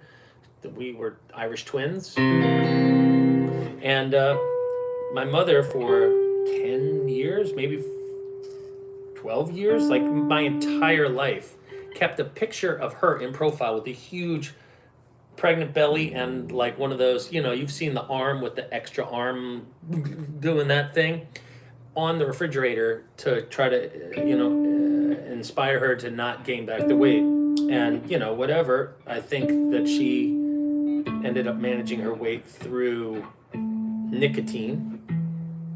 So she smoked herself thin, as any tab and cigarettes definitely made up the bulk of that woman's diet until it shifted to vodka in the mid to late 80s. But it did keep her thin. Unfortunately, it also gave her a huge squamous in her left lung right next to her heart and killed her at 69. So, yeah, she was fat, but that isn't what killed her. It was actually her vanity that killed her. And the crippling addiction to nicotine, which is sadly on the rise, but fortunately is being delivered in a mechanism that doesn't involve all the harmful things about cigarettes. So, but yep, thank you for reminding me of my fat mother. What do I recommend setting the metronome for to begin with, if you don't mind? Of course I don't mind. Try 80 BPM. That's usually a nice moderate tempo. And be prepared to interact with this machine. Be prepared. This is going out to, by the way, Tim, I'm just busting your chops, okay? West Coast Tomato asks about the tempo. Be prepared to interact with it. Wiggle it around. Tap tempo is your friend. You want get Pro Metronome. It's free. It's kind of the free version is excellent, and it has a great tap tempo feature on it, and it's just right on your iPhone or whatever, your iPad or whatever, or I don't know, whatever Android thing is available. Welcome to the chat thingy. James Anderson says that wasn't an insult. Howard Roberts is the name of one of his albums. Oh, okay. You mean James Anderson says something about GIT founder Howard Roberts is a dirty guitar player? That's the name. That's the name of his album.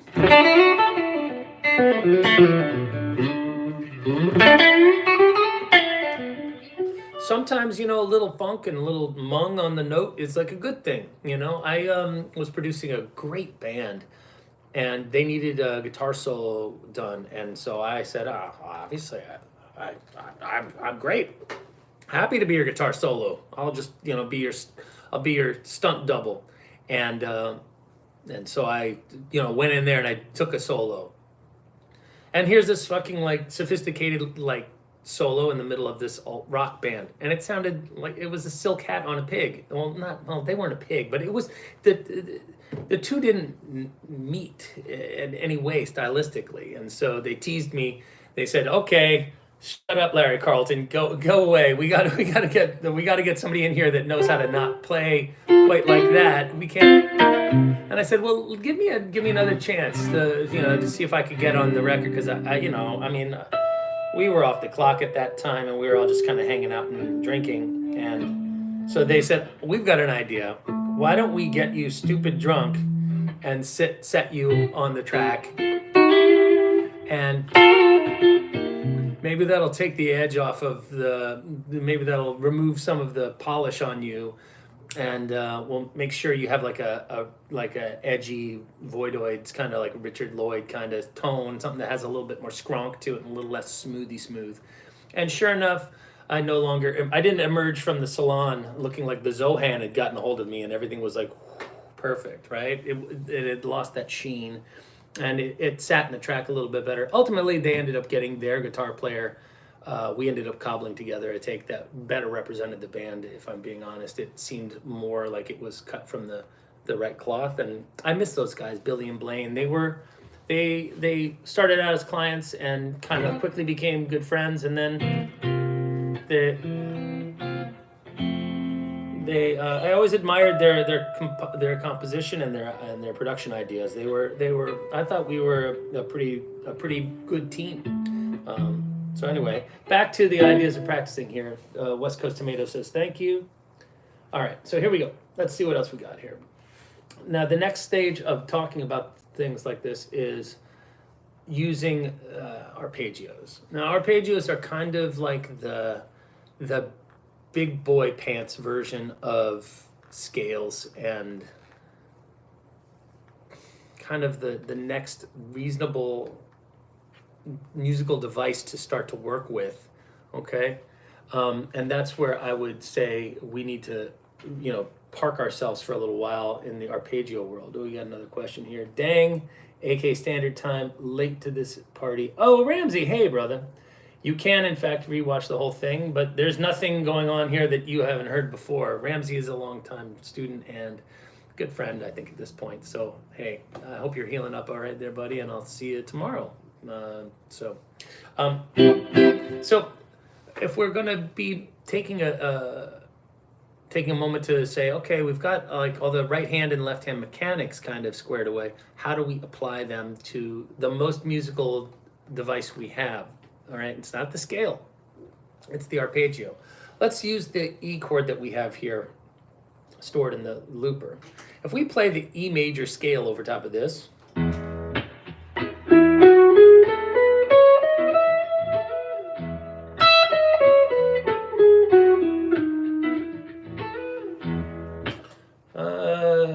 Garcia turned me onto Howard Roberts because he mentioned his scalpel picking technique in no, you didn't digress at all, James. This is an open forum, okay? I kind of look at this like I declare what we're going to talk about, but I'm not married to that topic at all. Until somebody knocks me off of that topic, okay, I'm going to blather on, and hopefully there's something of value there. But you wanted to talk about scalpel picking. All right, I have an opinion about scalpel picking. That's my eloquent opinion. Boo. Okay, there's no reason to do this. I think that's what we're in reference to, this kind of, or maybe it's the circular little like, okay, anytime that the energy of your music is coming from this little tiny, little flexing little dick of a thumb, you just don't want it, there's just no gravitas to that, okay? I cannot see the benefit here. You want there to be some musculature and heft behind what you're playing. Otherwise, it's like you're going like this with these little tiny. You want this to be going second to go baga to go baga to go baga to a little bit of.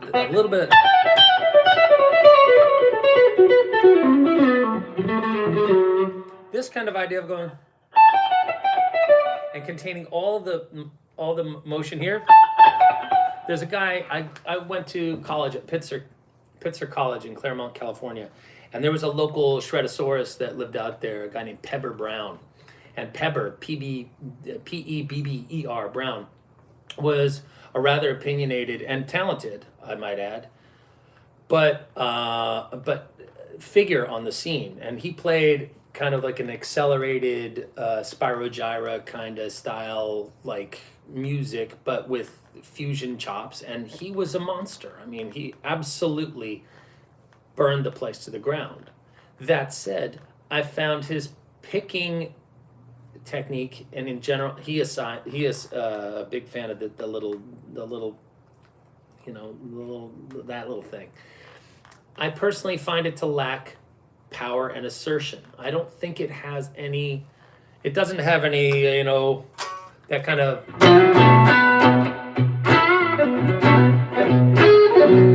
It doesn't have any of that sack, You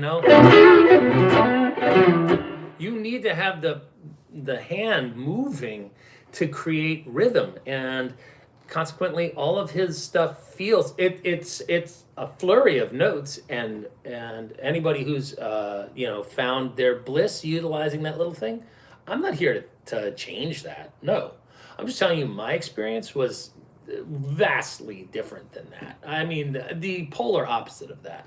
All right, I found my joy in the music that had power, like real, like Darth Vader clutching his leather glove, power. I liked metal. I liked big, stomping dinosaur riffs and shit like that when I was in my late 80s up into like 95.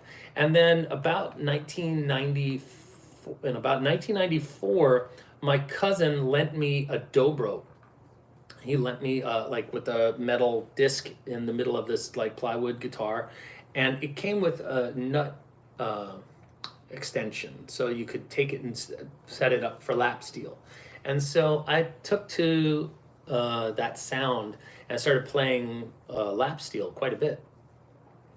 Just for my own amusement. I would come home after loud musical. I was in a heavy band, but I loved country music. My girlfriend at the time, her grandmother, who lived down in Orange County, she was a great lady, had this brown Cutlass Supreme, and stuck in the car was this like greatest hits of country or something like that. And so I started listening to that inadvertently because it was stuck in the thing, and that was our car, and we were driving around, and I started just like loving the songs and started loving the musicianship that was associated with all this great old country. And so I ended up buying a CD, and it was the Johnny Cash record called Cash, and it's that first album on American that Rick Rubin produced at his cabin. And it was I don't think it was really in tune necessarily, like it wasn't about perfection, but it was flawless somehow. It had mistakes, but they didn't matter. And what it was this opportunity for me to effectively sit in a room every day with Johnny Cash playing acoustic songs and me being his backup. And I really, really got to working on being in tune and realizing how much music I had kind of left on the back burner, and how much of it came from the blues and to some extent, jazz and other like kind of older music. And so I started, I studied ethnomusicology in college after I got a degree in English, and then got one in ethnomusicology.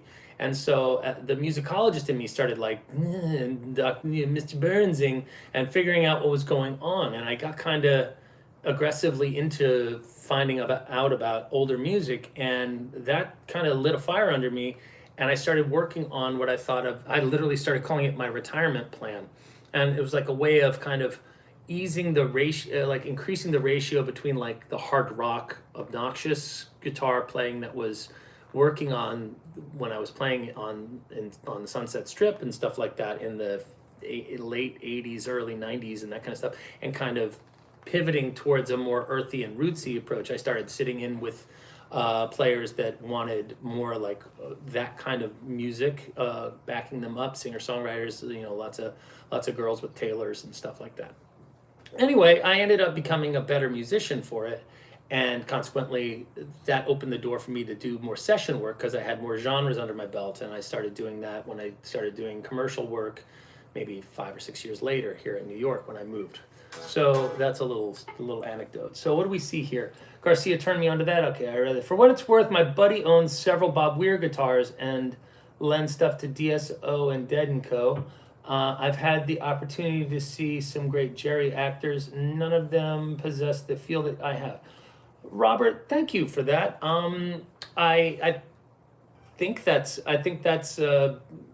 not necessarily a slight to those other players, though, because they're probably more accomplished artists, and I'm probably just maybe a better mimic or craftsman. Like I feel like I do like a good Christopher Walken impression or something like that. Like I just happen to be capable of doing this, channeling this one sound because I've spent a lot of time doing it. So there's a mixed amount of pride that I take in understanding Garcia's music and parodying that sound a little bit.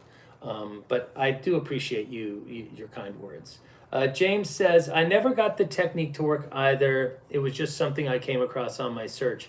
But you do enjoy Howard's music. That's great that you enjoy anybody's music. Music is a life force here. It's one of the only ephemeral arts, right? We see people dance. We see people paint, okay? But you can't see music. You can see it performed, but you don't actually see the thing. It doesn't have a shape. It doesn't have anything, and yet it's the one art form that makes people involuntarily get up and boogie woogie.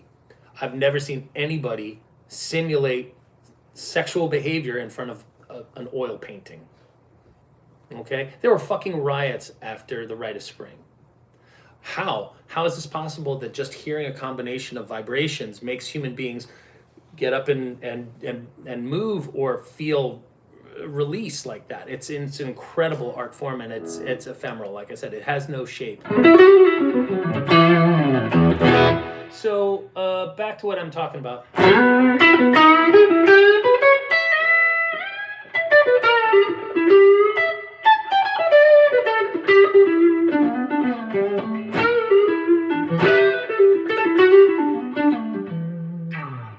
I digressed, and now I can't remember what thread I'm on. Oh, arpeggios. Oh my goodness.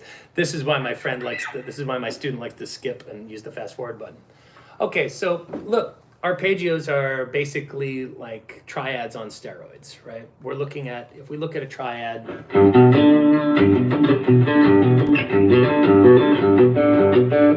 let's clean that up a little bit. Right, we can play them like, right? So those are triads, but it's also an arpeggio. We're hearing 1 3 5 1 3 1 1 3 5 1 3 root, right? Or we could have, okay. So when we hear this, like, those are triads, right? We're hearing the chord invert. Now we're arpeggiating the triad, right? We're playing each note individually rather than a block chord. Right? Okay, we can play them in groups of 2s, 3s, right? Right, we can go. All right.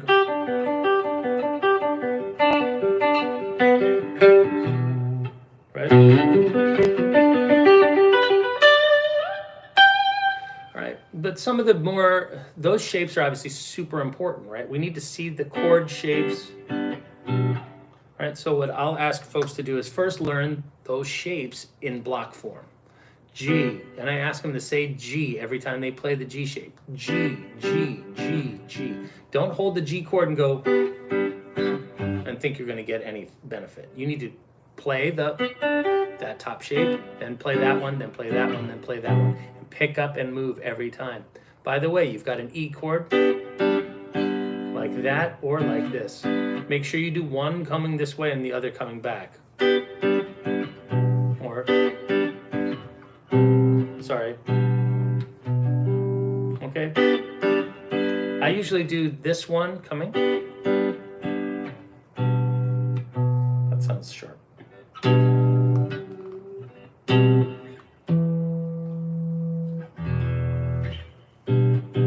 Okay, so I'll usually do like that, then back to that one. So I use that, boom, boom. So boom, boom, boom, boom, boom, and then you shift up here. Or you go.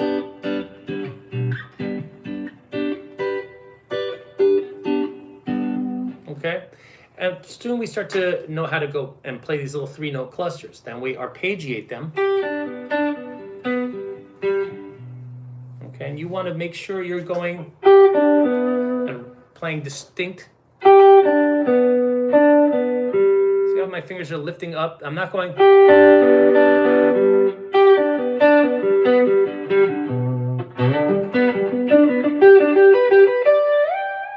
Okay, that's one pathway. Okay, then there's going to be others, right? Where we're going to start to see like 1, 3, 5, 1, 3, 5, 1, 3, 5.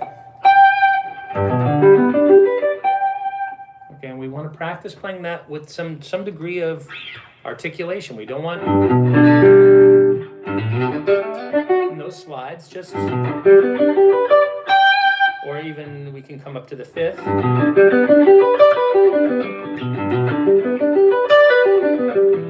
We need to focus on the index finger first. Shift, shift, shift. Okay, 1 major 3, 5, 1 major 3, 5, 1 major 3, 5. How do we play a minor? We do the same idea.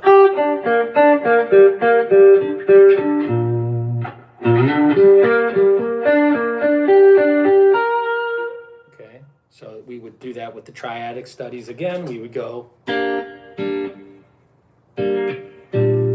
right? Keep looking for. And pretty soon, these little shapes start to emerge, and we start to realize, oh, we could go and be playing a G minor.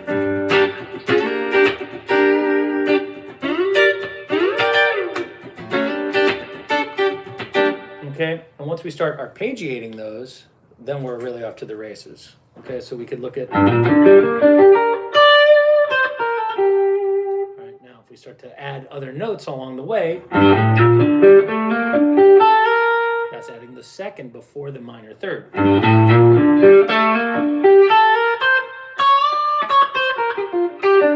then kind of mix it with a little bluesy sound.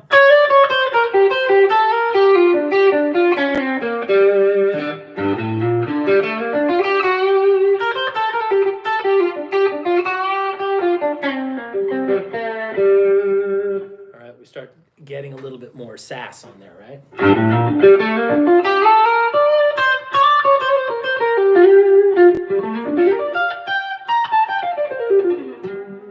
Mixed a little scale in there at the end.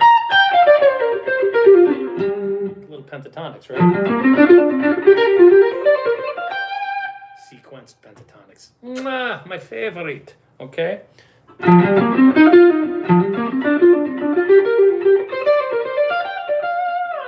Okay, so I see some action here. Somebody says, Robert says, any practice tips for the flat third out of the major scale? Of course, of course.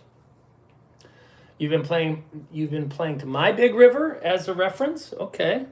Popping in to say how much I appreciate your lessons. Thank you very much. I appreciate your attending them or watching them if they're the pre-recorded ones.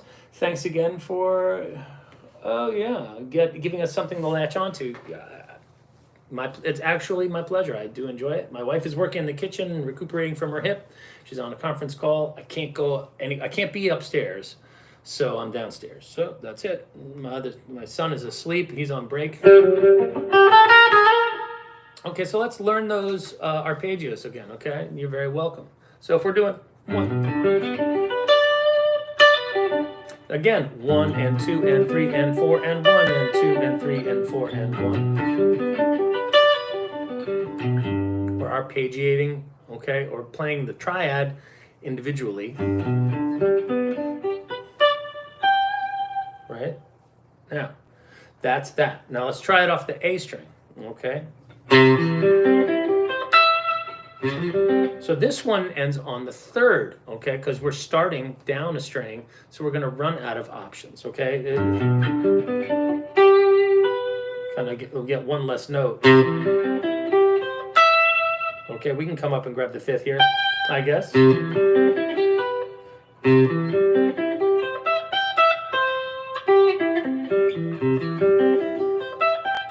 Well, I never have done that, actually.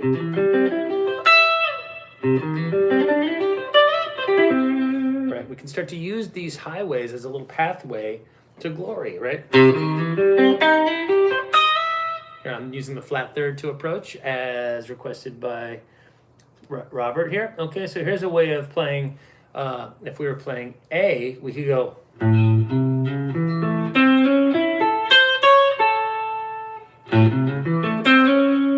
Right, and now we come.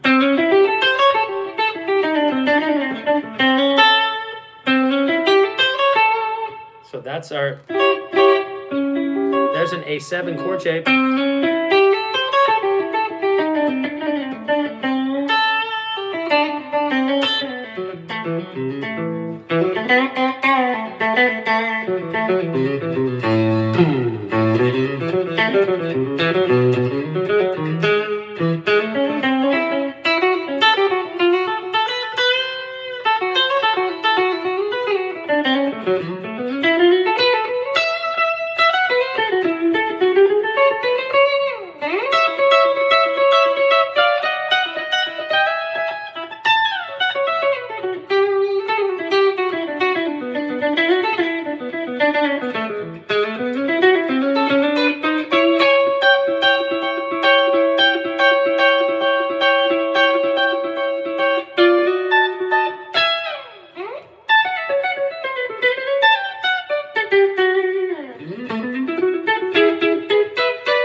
I told you we've been willow, had a cry, cry, cry.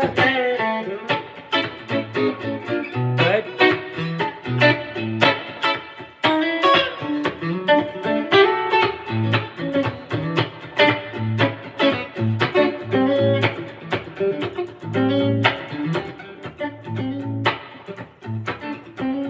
Don't be afraid to try to quiet things down. Play off that little.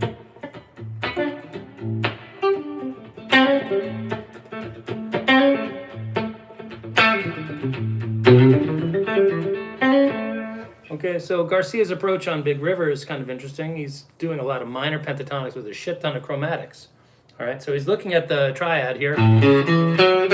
Sorry. And he's going to fill it all in.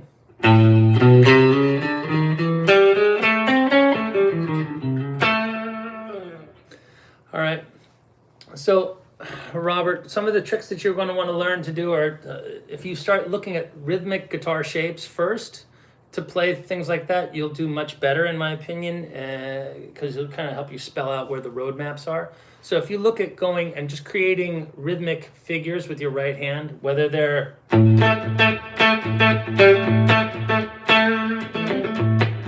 coming up, right?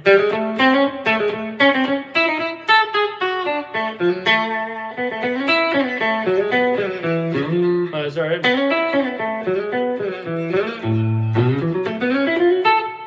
Right, and when I say rhythm guitar shapes, this one is a key.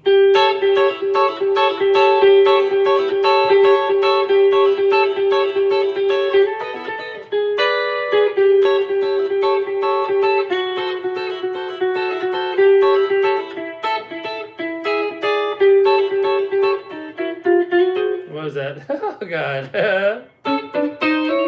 Right, that kind of thing. So here I am again, holding an A7 shape, and I'm gonna go.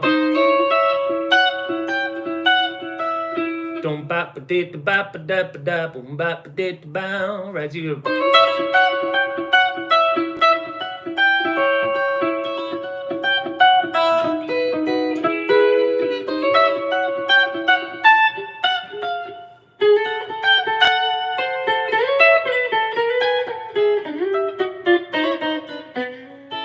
Starting to work out of rhythmic guitar shapes first, then you start arpeggiating them a little bit. So if we go,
you're gonna need to memorize a lot of the neck in order to. Big River's a bitch. That's a lot, and then heaven forbid, playing it fast. Fast is hard. So those kind of little patterns,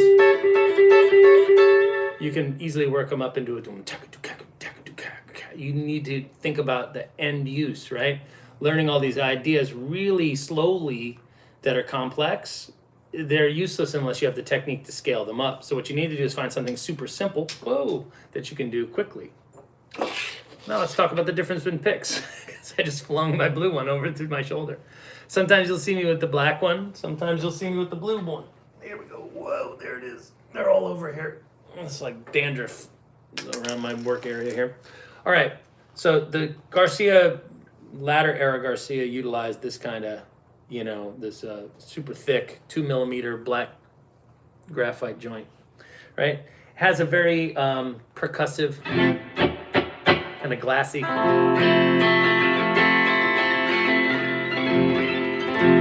All right, it's so thick that when we pick, we come into the string and you hear a little.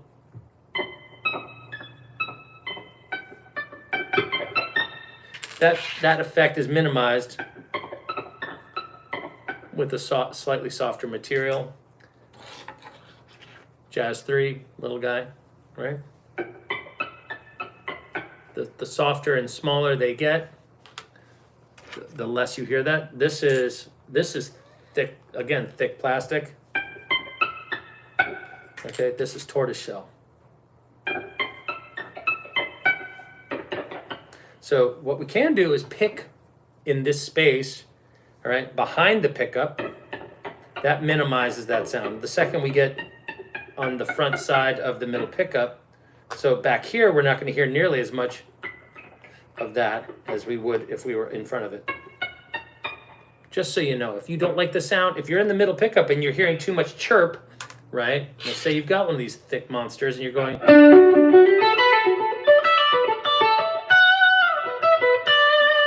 and you're hearing a lot of, just bring it back here and you got it fixed. The problem with that is, for me, the ergonomics of a Strat are, they're not problematic. I just play here. But if I play back, I tend to inadvertently fuck with the volume knob. I'm not really a guy who's doing a lot of volume swells, which is why it's where it is. But I'm also too much of a pain in the ass traditionalist to move the volume knob down like there. Aesthetically, it would be icky for me. I wouldn't like that. Okay? So I don't pick back there also because the muting, I'm usually muting right there. So that puts the most, for me, the nominal, my average playing position is right there, right? So consequently, you're going to hear some clicky clacks from time to time. So end of lecture on pick material and its effect. It does have a huge effect. I like a nice stiff pick. All right. Love those graphite picks. That's good. Oh, working man's, yeah. Okay, so yeah. So if you've got working man's blues on the mind, you're gonna have to get that. Boom, boom. So you can definitely work on a hybrid picking idea with that by going.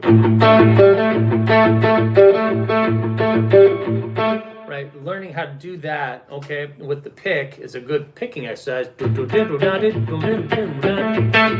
So that's kind of like if we do it easier over the E and the A string.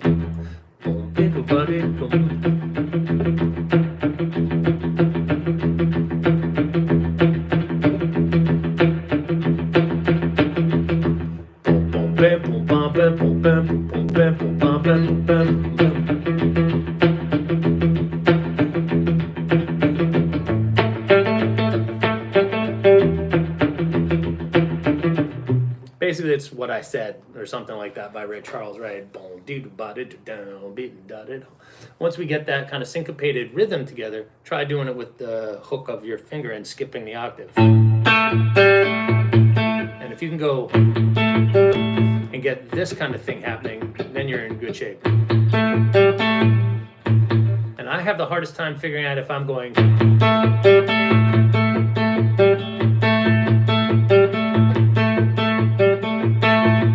I think that's tough for me. I don't know if I'm doing that, the kind of reach under thing. I've never really gotten too hung up on the Johnny Highland and Danny Gatton stuff.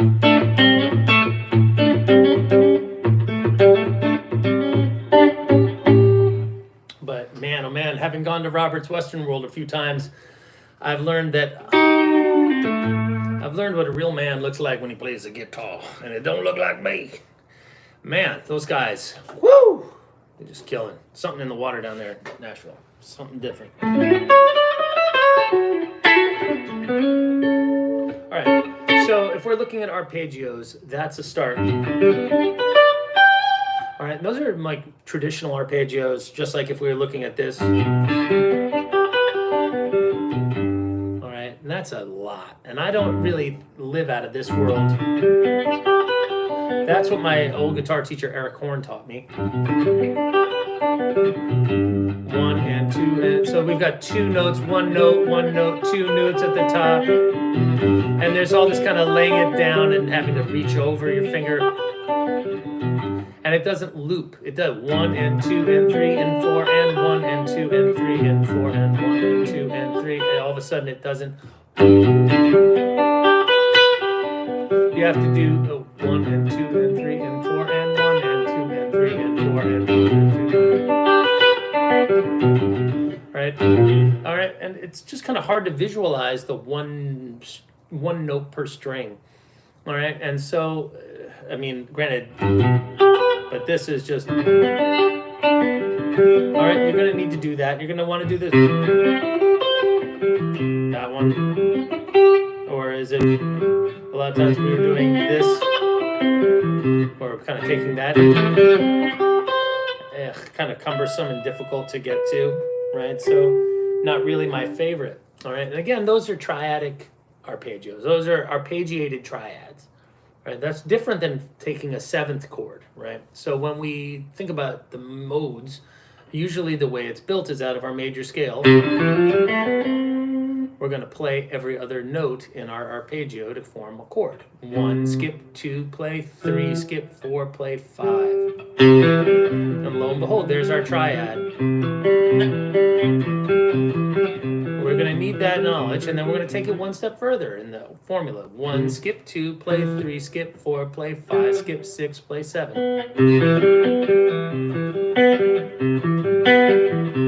So we want to learn those in 2 shapes. And what we soon start to realize is that we're looking at a 1, 2, 1 shape and a 2, 1, 2 shape when we add, especially when we add the 9 there. All right, so that's the next and final stop on our road to arpeggio madness, is the 5-note arpeggio structure, where we include the 1, the 3, the 5, the 7, and a 9th. And the 9th is the second note up an octave, okay? So don't be flummoxed by it. It's not that confusing. It's literally 7 plus 2 equals 9. So it's the 2 plus the 7 notes. So when you hear people talking about 13ths and all that shit, it's literally just a 6th with 7 up an octave. Do I have a basic approach for ad-libbing off the triads? E.g. coming up from below or coming down from a secondary scale notes. What's my particular shorthand for blues, bluegrass, and country? The answer is sure, maybe. Usually it's defined by how many notes I want. I think in rhythmic ideas, and then I backfill the rhythm to kind of accommodate I backfill the rhythm with melodic information. So let's say I'm hearing in my head ba da da da da ba da da da ba bum. All right, I could go or or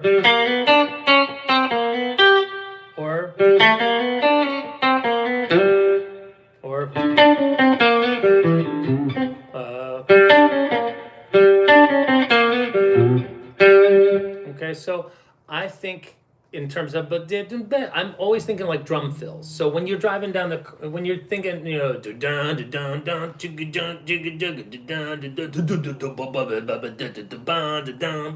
right? I want things to feel like they're part of the groove, right? So I'm always thinking about what rhythm I would impose first. And then I think about the notes and the contour. Pardon me. Where I want it to go. I want to think about, like, where does that feel like it wants to go? What kind of sound do I want to make with that shit? Okay?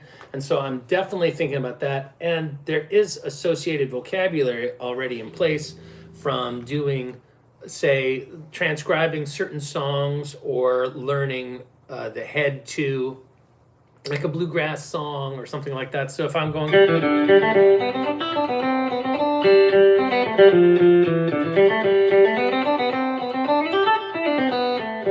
right, there's like a little nursery rhyme. And so, you know...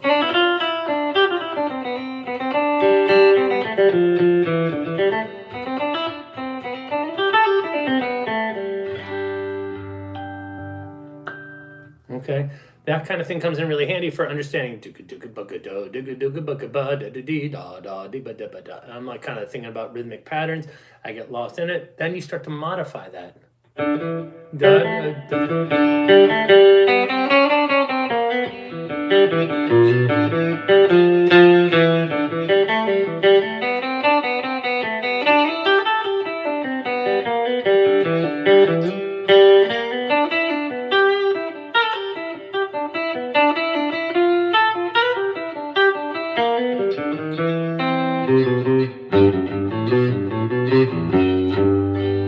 So I'm trying to fill in the gaps of the melody and address the phrasing of the melody of the melody though at the same time. So kind of taking a variation on its theme, modifying it, and I'm using the chromatic like ideas.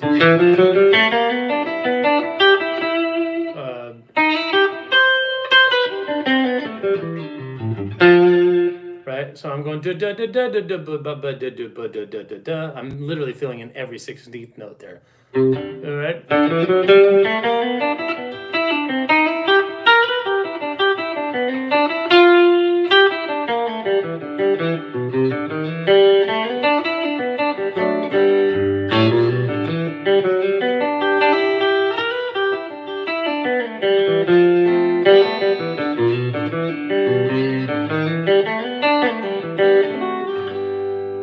Okay, so using little things like that is a way of figuring out how to imply the 1, the 4, the 5, and back to 1.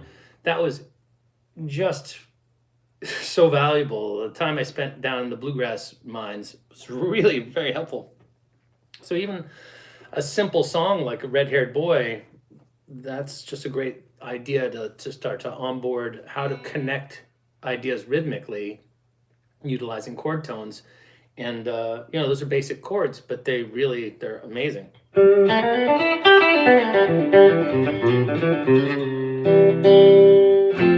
So do I have a basic approach for ad-libbing off of the triads? No, I mean, usually I'm thinking about triads and as the kind of like the 3 power players on my basketball team, and then I have 2 guards, all right, and they're the 6 and the 9, or the 6 and the 2nd degree. So we've got the 1, the 3, the 5, the 2, and the 6. Kind of these guys, they're like the NPCs of the pentatonic world, and the big boys on the team are the 1 and the 3. They really are. They're the kings. All right, the 5th is kind of like my least favorite of the 3 guys on the podium getting the medals at the end of the Olympics, but whatever, that bronze medal is still pretty hot shit, right? So if we're gonna look at we can go back to the same little idea. We can use the, right? So if we're here,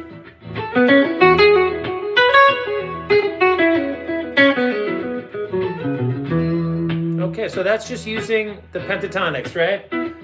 1, 2, 3, 4, 5, but da ba da ba da ba da ba.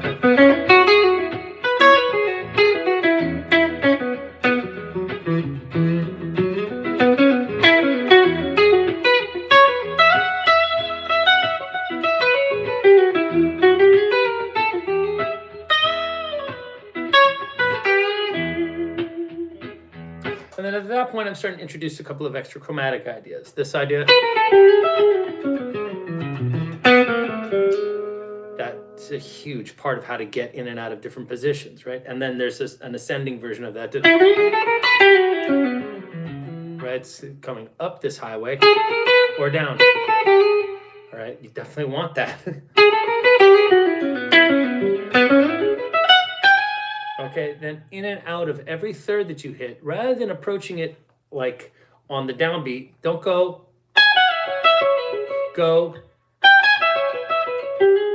Okay, so don't go down the scale, go like that, or. So now we've kind of gone into the third, then over that flat third, back to the second. So flat 3, 3, 2, 1. Or, so that's flat 3, 3, root 6, 5, root. Okay, it's like one of the key sounds. I kind of refer to that as like that stride piano in New Orleans, kind of kind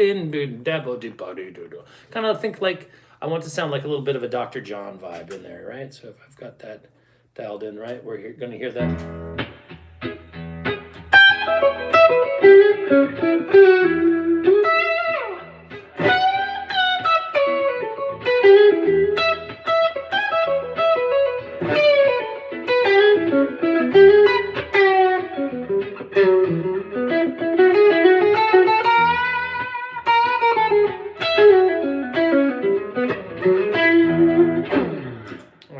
With that kind of sound. So that's utilizing the flat third, the flat 5, a little bit of the 4, and a little bit of the 7. I use the 4 and the 7 quite judiciously. If I was going to make an equivalency to the spice drawer, those would be the cloves. I would not be using them often or at any kind of position of prominence. They're a background note at best. I want the 4 and the 7 kind of hidden. The real guys that are going to be up, the salt, the fat, the acid, those kind of big notes on the palette, okay, are the 1, the 3, and the 5. The other things that we bring in, the 2 and the 6, those are huge players, because without them, all we're doing is coming up and down triads, right? So we don't want this.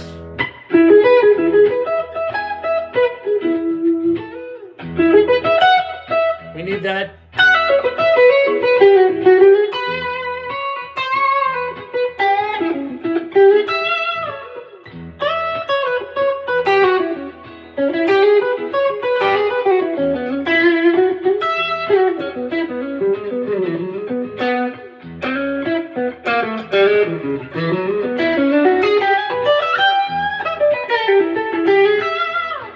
Okay, now I'm starting to bring in that bluesy sound of the flat 7 when I went.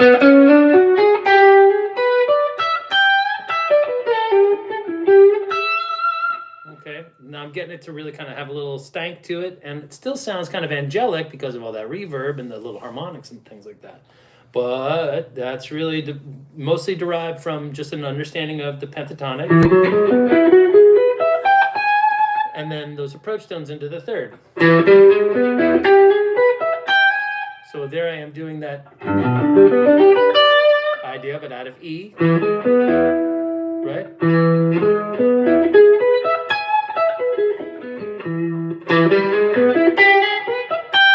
And I just keep doing an arpeggio with the little gliss into the third. 1, 2, 3, 4, 1, 2, 3, 1, 2, 1, 2, 3, 4, 1, 2, 3, 4, 1, 2, 3.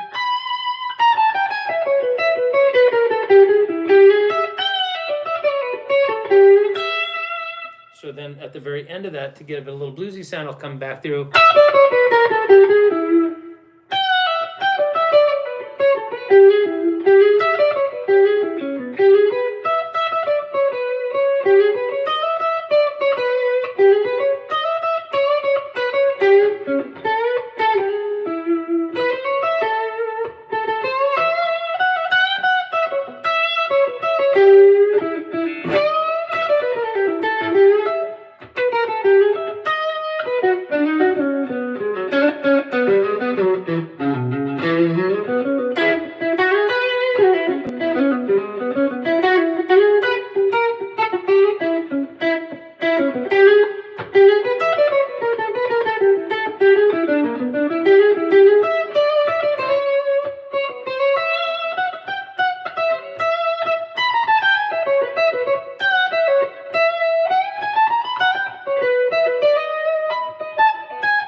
So deep bell and blues is like a template for working your major pentatonic flat 3 sound, but still having enough, sass with using that blue note, that flat 7. We're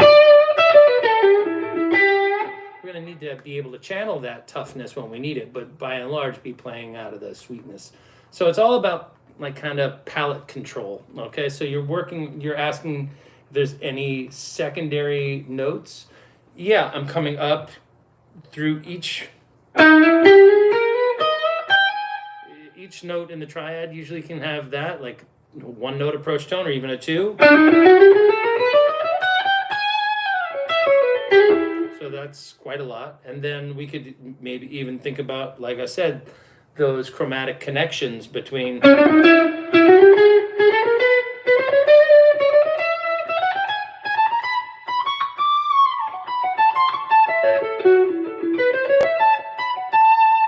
Built up the E sound and it wanted to relieve itself into the A, right?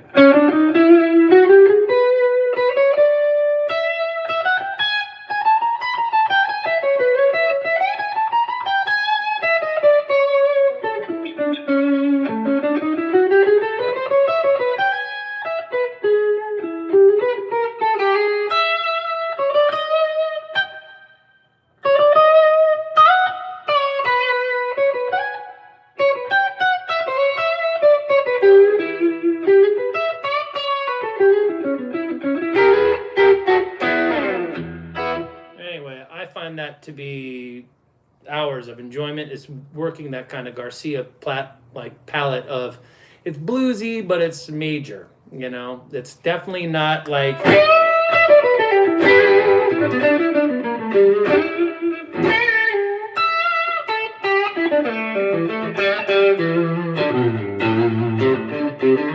Especially over top of the 4 chord, you can't be thinking about A minor pentatonic over that 4 chord. It just sounds like shit. And then bring the same shitty licks up here. So if you want to change with the chord, you have to learn how to play out of those major pentatonics over the 4 chord.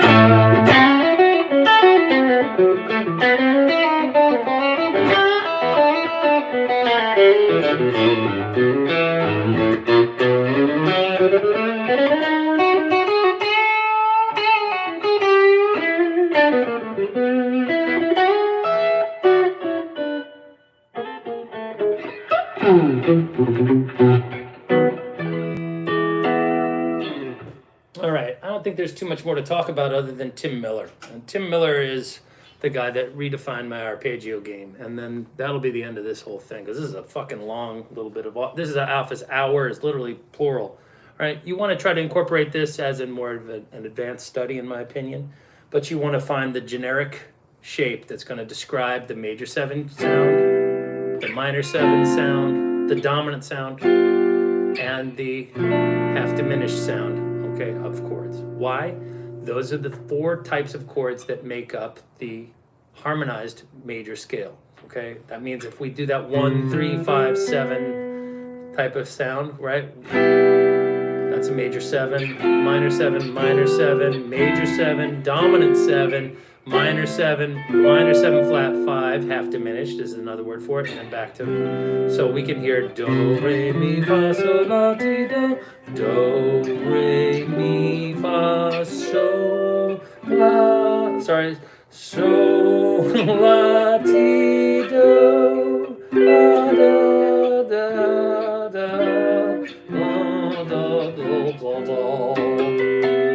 all right, so if we want to learn how to play those 4 styles of arpeggio, that will help us, right? So we have the major 7,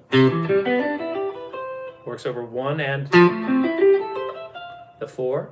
We have the minor 7, works over the 2, the 3, and the 5. The 6, and then the 5 is that's dominant. And then the minor 7 flat 5 is here.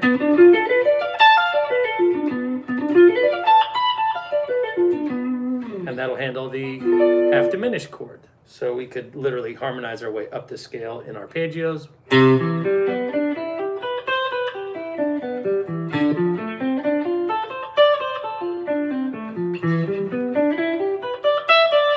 I'm not good at this, by the way.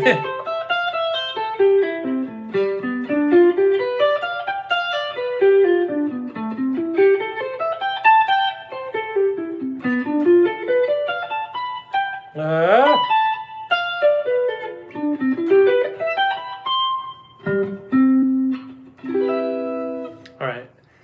When we get that together, we now have an understanding about what we can play as far as arpeggiatic 2-1-2. That means 1, 2 notes, 1 note. 1, 2 notes, 1 note.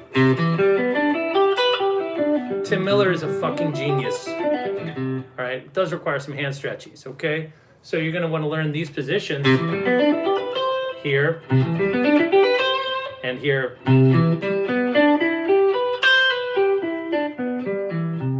Okay, so that one doesn't require nearly the stretching, okay? And we're gonna wanna learn how to see them as 1-2-1s as well. So that would mean like taking a little fragment of that and just seeing, because what is that? That's an E minor.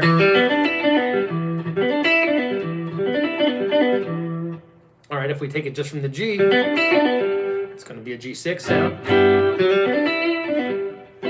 It's also a C major 7. It's also going to be an A minor, right? We're going to hear that very nicely, okay? If we take it further up, right?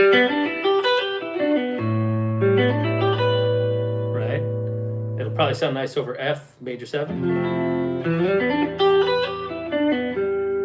Right? Well,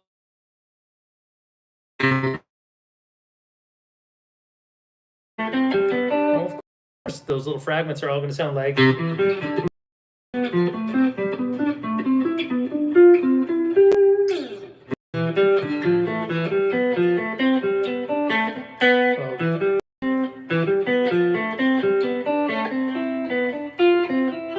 So those are the modes vertically rather than horizontally, right? You're going to definitely need to know those little triads, okay, all in one spot and up here. And then if you want to, you can take them further. Those are all 1 3 5 1 3 5 1 3 5, right? But if you want to, you can make them 4s.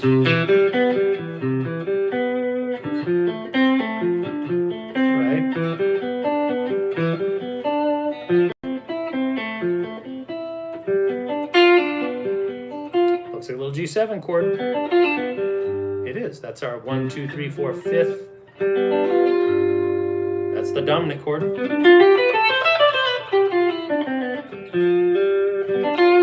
Right, and the next is, that's our 6 minor, right? Right.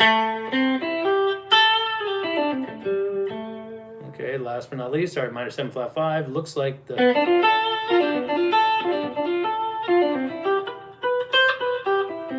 Okay, so. And then. So by learning our arpeggios, we're going to end up learning how chords are structured and how to kind of control and manipulate the content of our lines. So you start taking notice that I'm going 1 3 5 9 1 3 5 major 7 9. Well, I could take that and make it minor.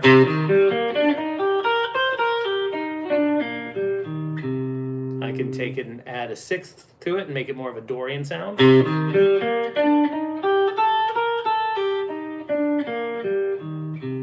I could double up that 6th.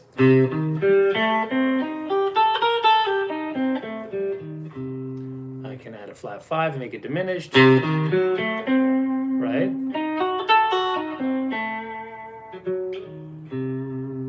Okay. And by doing that and being aware of and in control of it, we start focusing all of our energy here. Why is that possible? Because the entire system is based on the same pattern out of the right hand. 2 1 2. 2 1 1 2 1 2.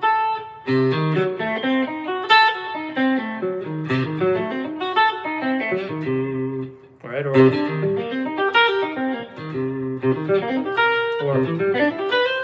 and we can breeze through these shapes so much faster than the old Joe Pass. Ugh, God, I hated that thing. Okay, so I mean, I'm not going to tell you not to learn those rudimentary ones. Those they're not rudimentary. They're just kind of old school. All right, but the new is easier, and it sounds much more like music in the first place. So I would encourage you. To utilize all the topics that I've talked about here when the time is right. These are all acceptable moves and ideas for you to tackle in your practice, your daily practice, and I do. But I will say that you can quickly find yourself in over your head and doing things incorrectly over and over and over again. So it's very important. It's very important. And I would say I'm going to tell you, it seems self-serving. Get a teacher to teach you to make sure you're not going to go down the rabbit hole the wrong direction for too long. All right? Definitely consider getting a local teacher who knows what the fuck he's talking about. Because the last thing you need to do is have some idiot teach you to play guitar holding the pick with your pinky and your thumb. And, well, that way you can do my triple tick, whatever. You don't need that. You just need, like, meat and taters. How do I get this to happen? All right, so we want to make sure we're doing the right thing with our hands.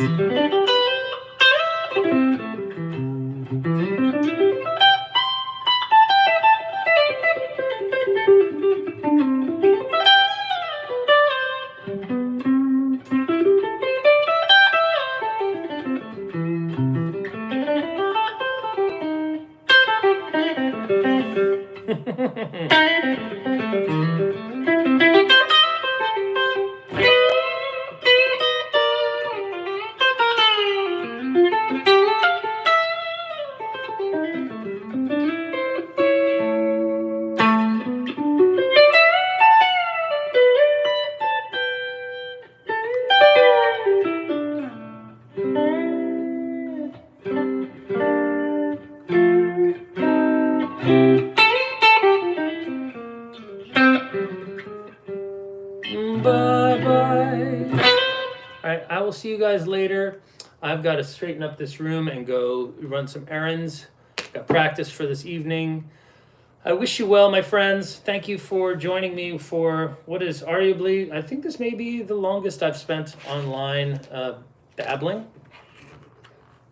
But to an extent, I think there is some value. There's a shit ton of anecdotal stuff here, and for that, please accept my apologies. That's what happens when you give an Irish guy a few cups of a coffee, strong Italian coffee. This is probably like 4 or 5 shots worth of espresso. Should probably consider tamping it down in the morning, but something's got to get me up and running. All right, so keep on picking, keep on grinning, and I'll see you soon, I guess. Okay.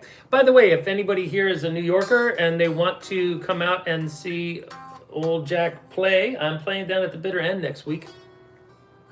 On Tuesday night, they have a dead themed night. So if you're a deadhead and you live in the New York area, I would be only too glad to host you for the evening. We play, we're called Knock 'em Dead, and we play infrequently because I'm old and tired and there's a lot of effort involved with gigging. But if you want to come see me do my thing live, there's your chance, folks. All right. Please, and if you guys want to do that super chat thingy where you leave a $5, here in the comments, or just leave comments or whatever, you guys can do that. And if you're interested in reaching me for lessons, obviously you can do that too.